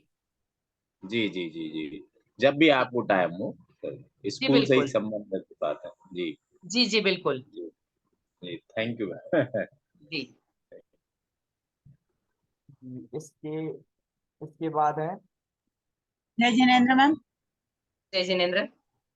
जी मैम, जो आपने विधियां बताई है ये हम बच्चों को सिखाएंगे, क्योंकि बहुत सारे बच्चों को प्रॉब्लम मिस्टेक्स में मात्राओं मिस्टेक में आती है। सॉरी, मात्राएं में मिस्टेक करते हैं बच्चे। तो जितना आपने बताया उससे मेरे ख्याल से बच्चे बहुत कुछ सीखेंगे। तो मैं सीखने के बाद आपको डेली नियत कार्य के माध्यम से बताऊंगी कि बच्चों ने क्या सीखा और इन विधियों का क्या असर उन पर हुआ है। जी जी धन्यवाद अच्छा जी।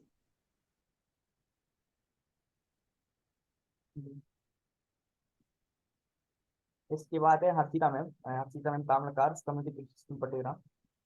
हर्षिता मैम आपका ऑडियो वीडियो ऑफ है, आप ऑन कीजिएगा। मैम जी जी जी बोलिए। आवाज आ रही है? जी आ रही है। मैम मैं आपको एक बात बताना, पहले था कि अगर बच्चों को नोट मिला है कहते हैं कि आज स्कूल में पढ़ाई हुई है, और अगर नोटबुक में वर्क नहीं देते तो वो स्कूल में कुछ मैम ने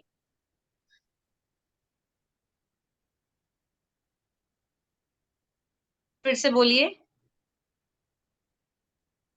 मैम मैं ये कहना चाहती हूँ, पेरेंट्स से मेरी बात हुई है तो वो बोल हाँ हमने उनको दिया है तो वो सोचते हैं कि आज स्कूल में पढ़ाई हुई है, और जिस दिन अगर नोट ना दे तो उनको जी लगता है कि आज स्कूल में पढ़ाई हुई ही नहीं है, और बल्कि जी मैंने गेम के माध्यम से कुछ और तरीके से उनको पढ़ाया है, तो उनको हाँ लगता है कि नहीं आज पढ़ाई नहीं हुई है, मैम ने नोटबुक में वर्क नहीं दिया। जी। अभी ये पेरेंट्स मतलब नहीं समझते हैं, तो या तो उनको बुला के बताया जाए कि हम इस तरह से एक्टिविटी से पढ़ाते, सिर्फ नोटबुक में लिखा तो ही पढ़ाया ऐसा नहीं होता। ये आपको पेरेंट को समझाना पड़ेगा बुला के, और बच्चे में क्या डिफरेंस आया एक्टिविटी के बाद ये भी आप उनको प्रैक्टिकली करके बता सकते हैं। और यदि वो कुछ सोच के बैठे हैं तो हम उसमें ज्यादा कुछ नहीं कर सकते, हम उनको बताने के अलावा। आ, इसके बाद है ज्योति मैम, घोरा से हैं वो। ज्योति मैम आप ऑडियो एंड वीडियो अनम्यूट कीजिएगा, हमारी वॉइस पहुंच रही हो आप यहाँ तक तो।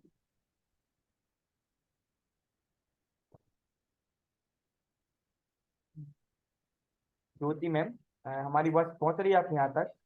हाँ आप नमस्ते अपना मैम। मैम ये कह रही हूँ कि जो आपने बताया है वो मैं अप्लाई करूंगी, क्योंकि मैं बच्चों से कम मिल पाती हूँ, लेकिन मैं कोशिश करूंगी। जी जी, धन्यवाद। इसके इसके बाद है इति मैम, इति अग्रवाल, वीरांगना पब्लिक स्कूल झांसी। नमस्ते मैम। नमस्ते। मैम आपने जो सिखाया है उसके माध्यम से मैं बच्चों को सिखाऊंगी। वैसे तो मैं भी क्लास अटेंड नहीं करती हूँ, पर आपके एक्टिविटी के लिए मैं एक पीरियड जरूर लेती हूँ, जिससे कि मैं भी बच्चों को नई अलग अलग क्लास में जाके एक पीरियड लेती हूँ, जिससे उन्हें नई नई चीज सिखा सकूँ। और आगे भी मैं इसको जरूर सिखाऊंगी, जिससे मैं बच्चे सीखें आपसे और जो याद नहीं होता वो याद भी कर। Thank you ma'am. जी, धन्यवाद इति जी। इसके बाद है मानसी जैन, सम्मति कृष्ण पटेरा। मानसी मानसी मैम आप ऑडियो में जय जिनेंद्र मैम। जय जिनेंद्र। आज मैंने मैम बहुत सारी चीजें ऐसी सीखी हैं जो बच्चों को सिखानी है, और मैं आपसे क्वेश्चन भी करने वाली थी कि मेरी क्लास में कुछ ऐसे बच्चे हैं जो फोर लाइन में लिखते हैं, तो उनको पता भी है कि ये सब कहाँ बनता है, वर्ड कहाँ बनता है, लेकिन वो बनाते नहीं है सही जगह पर। तो पेंसिल पकड़ने का तरीका जैसे आपने बताया, तो जी उस पर मैं काम करूंगी।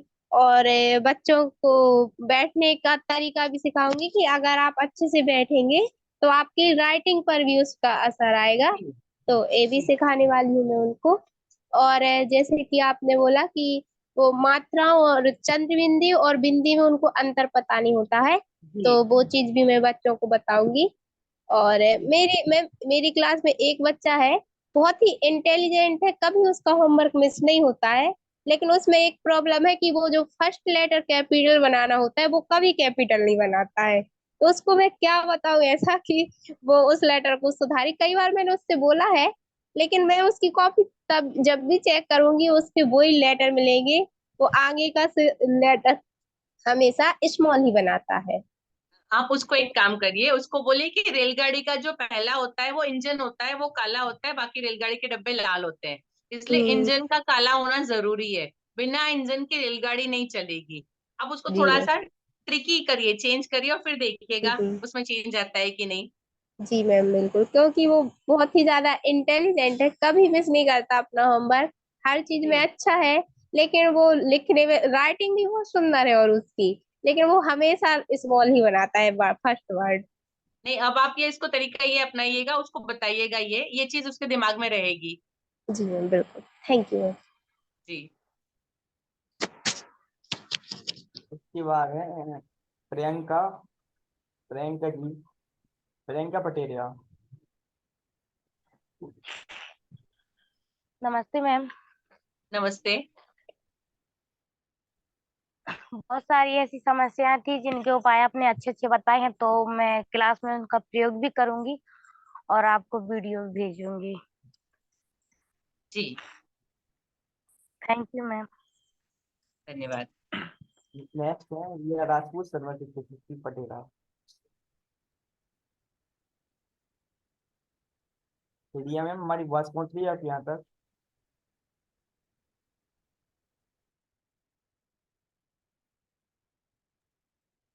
नमस्ते मैम। नमस्ते। मैम जो आपने बताया इसे तो हम अप्लाई करेंगे, लेकिन मैम मतलब ये सेकेंड ईयर है, मतलब एक तरीका है जो हम मतलब फॉलो करते हैं, वो आपको बताना चाहते हैं।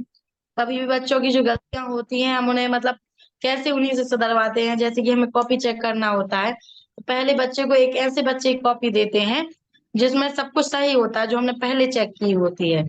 तो बच्चे उसमें से एक एक लाइन मिलाते हैं, तो उन्होंने तो अपने हिसाब से उसको मिला लिया होता है। फिर हमें उन्हें अपने पेन डाल के फिर से वो कॉपी चेक करते हैं, तो उसमें जो भी गलतियां होती है वो हम अपने रेड पेन से सुधारते नहीं है, बोल देते हैं कि ये जो गलती बेटा आपको ही सुधार दें। तो एक दो बार तो उनसे मिस्टेक होती है, लेकिन मैम उनसे बाद में वो मिस्टेक नहीं होती है। हाँ, बड़ी जी स्पेलिंग में कर देते हैं, लेकिन छोटी स्पेलिंग में बहुत ज्यादा सुधार होता है। तो मैम क्या जी ये तरीका सही है? सही है, बिल्कुल बढ़िया तरीका है। मैं क्या करती हूँ अपनी स्कूल में, इस साल से मैंने कंपलसरी किया है कि हर एक टीचर को अपनी नोटबुक बनानी है बच्चों को लिखवाने से पहले। और कई बार ये होता है कि जैसे कोई पेरेंट आ गए, कोई बच्चा एब्सेंट है, उसका छूट गया है, तो जब पेरेंट आते हैं तो मैं टीचर की नोटबुक मंगवा लेती हूँ और वो पेरेंट को देती हूँ कि आप इसमें से कॉपी जेरोक्स करवाइए या फोटो ले लीजिए।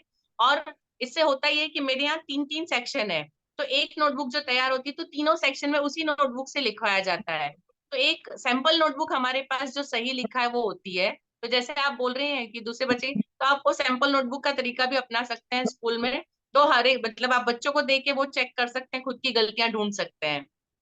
तरीका बहुत अच्छा है, बढ़िया है, बिल्कुल। जी। हाँ, इसके नेक्स्ट है प्रगति सक्सेना। आप अनम्यूट कीजिएगा वीडियो और ऑडियो। प्रगति मैम। हेलो। हाँ जी। हाँ, नमस्ते मैम। नमस्ते।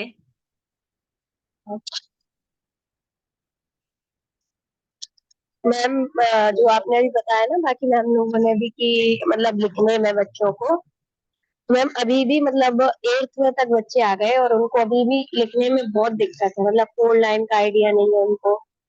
तो मतलब जब मैं कॉपी चेक करती हूँ ना उनकी, तो मुझे भी बहुत दिक्कत आती है चेक करने में।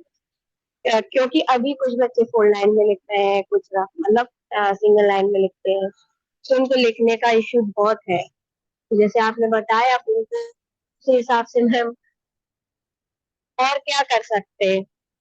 मतलब अब ठीक है, जैसे उनको मैं उस कुछ हिसाब से अपन प्रिंटेबल नहीं बता पाएंगे ना कि ये आप मतलब। हाँ मैम।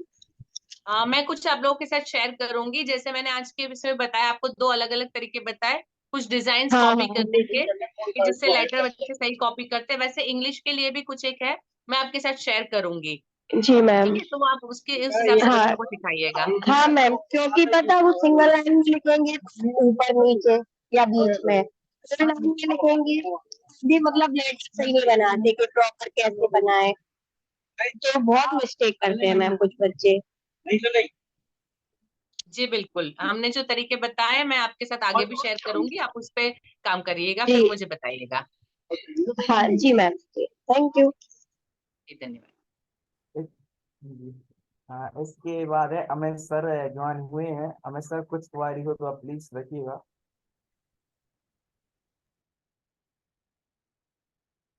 जी। मैम, मैं क्लासरूम में पढ़ाता नहीं हूँ, लेकिन फिर भी यदि मौका मिलेगा तो मैं कोशिश करूंगा कि जो टेक्निक्स आपने वर्तमान बताई हैं उनका उपयोग कर पाएं। और मॉनिटर करना तो है ही हमारे लिए कि टीचर्स उसका, जो आपने जी बिल्कुल। टेक्निक्स बताई हैं उनका उपयोग कर रहे हैं या नहीं कर रहे हैं। मॉनिटरिंग जी तो हमारा काम है ही। बिल्कुल। तो एक जो हर्षिता मैम ने एक प्रश्न किया था आपको कि पेरेंट्स की एक्सपेक्टेशन होती है कि उनको रिटर्न वर्क होना चाहिए। तो वो एक्चुअली बाकी क्लास में हो तब भी ठीक है, वो नर्सरी क्लास की टीचर हैं।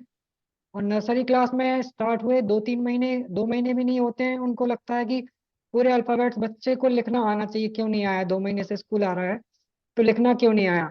बल्कि मतलब जितनी भी ट्रेनिंग में आपके द्वारा भी, और हमने दूसरे स्कूल भी विजिट किए, जैसे गोवा भी विजिट किया, नोएडा भी विजिट जी किया, तो सब जगह से यही मिला कि बच्चों को इस तरह से लिखना नहीं सिखाया जाता है। बच्चे समय के जी साथ में खुद लिखना सीख जाते हैं यदि उनको टाइम स्पेस मिले तो। ठीक है। तो हम उसको इम्प्लीमेंट नहीं कर पाते हैं कि क्योंकि पेरेंट्स की एक्सपेक्टेशन है कि हम उनको 1 महीने के ही अंदर ऐसा रिजल्ट दे दें कि कुछ जादू हो जाए उनके बच्चे के साथ में। अमित जी, जब आप साल शुरू करते हैं, स्पेशली नर्सरी के बच्चों का जब ईयर शुरू करते हैं, एक पेरेंट टीचर मीटिंग करिए और पहले पेरेंट्स को एजुकेट करिए।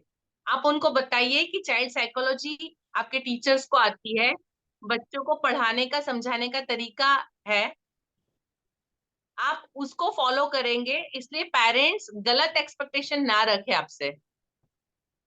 जी। ये शुरुआत में उनको क्लियर कर दीजिए। हाँ हाँ हाँ हाँ।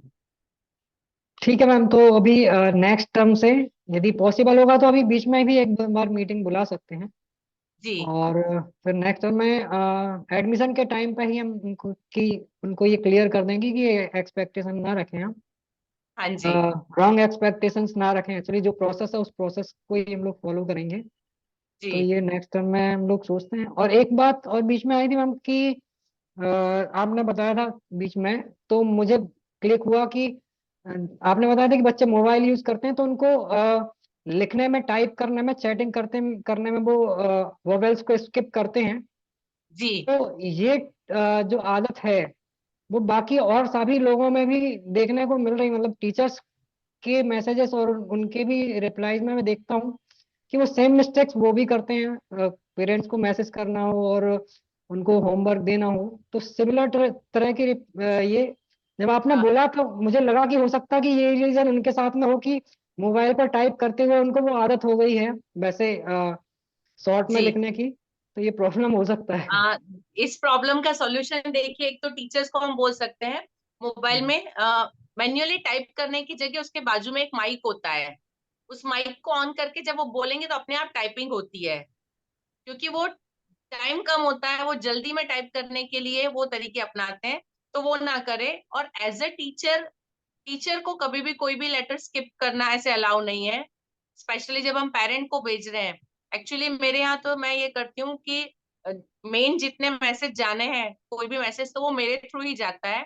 और यदि किसी टीचर ने गलत मैसेज डाला है तो अब तो व्हाट्सएप में ये भी सुविधा है कि जो एडिट हो जाता है। एडमिन है वो उसको डिलीट कर सकते हैं।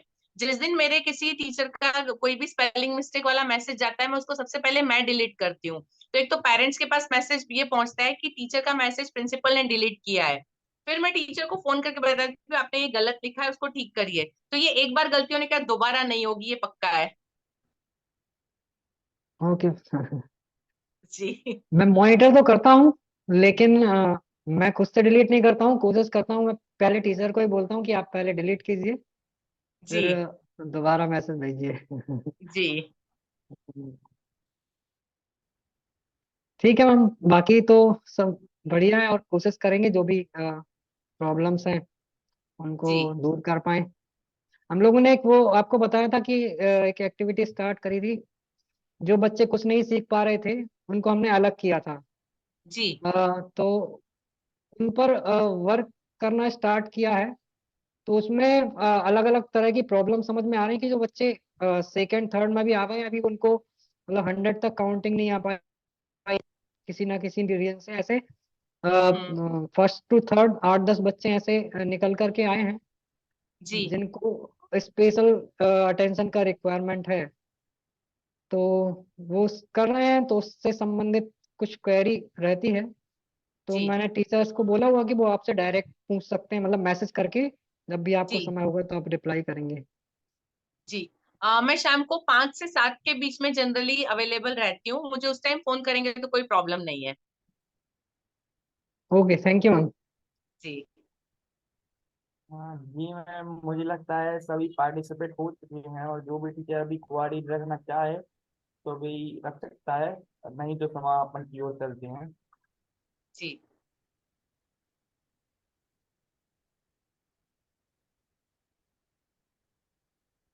हाँ, कोई भी कुछ भी क्वारी हो तो प्लीज रखिए। मैम मुझे लगता है कि अभी किसी को कुछ क्वारी भी नहीं है या कोई क्वेश्चन भी नहीं है, तो समय भी हो चुका है, डेट भी बहुत ज़्यादा ही समय हो चुका है, तो जी समापन की ओर चलते हैं। और मैम समापन के पहले सभी टीचरों से अनुरोध है कि प्रार्थना की मुद्रा को धारण करें और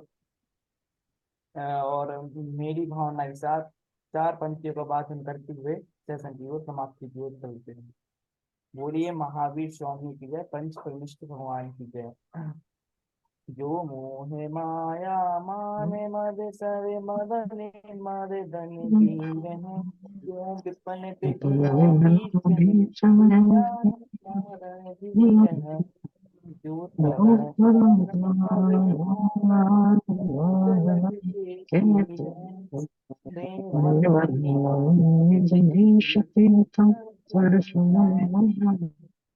बोलिए वर्तमान आशा की, बोलिए महावीर स्वामी की जय, पंच परमिष्ठ भगवान की जय। सभी सभी लोगों के लिए जय जैन, शिवरात्रि।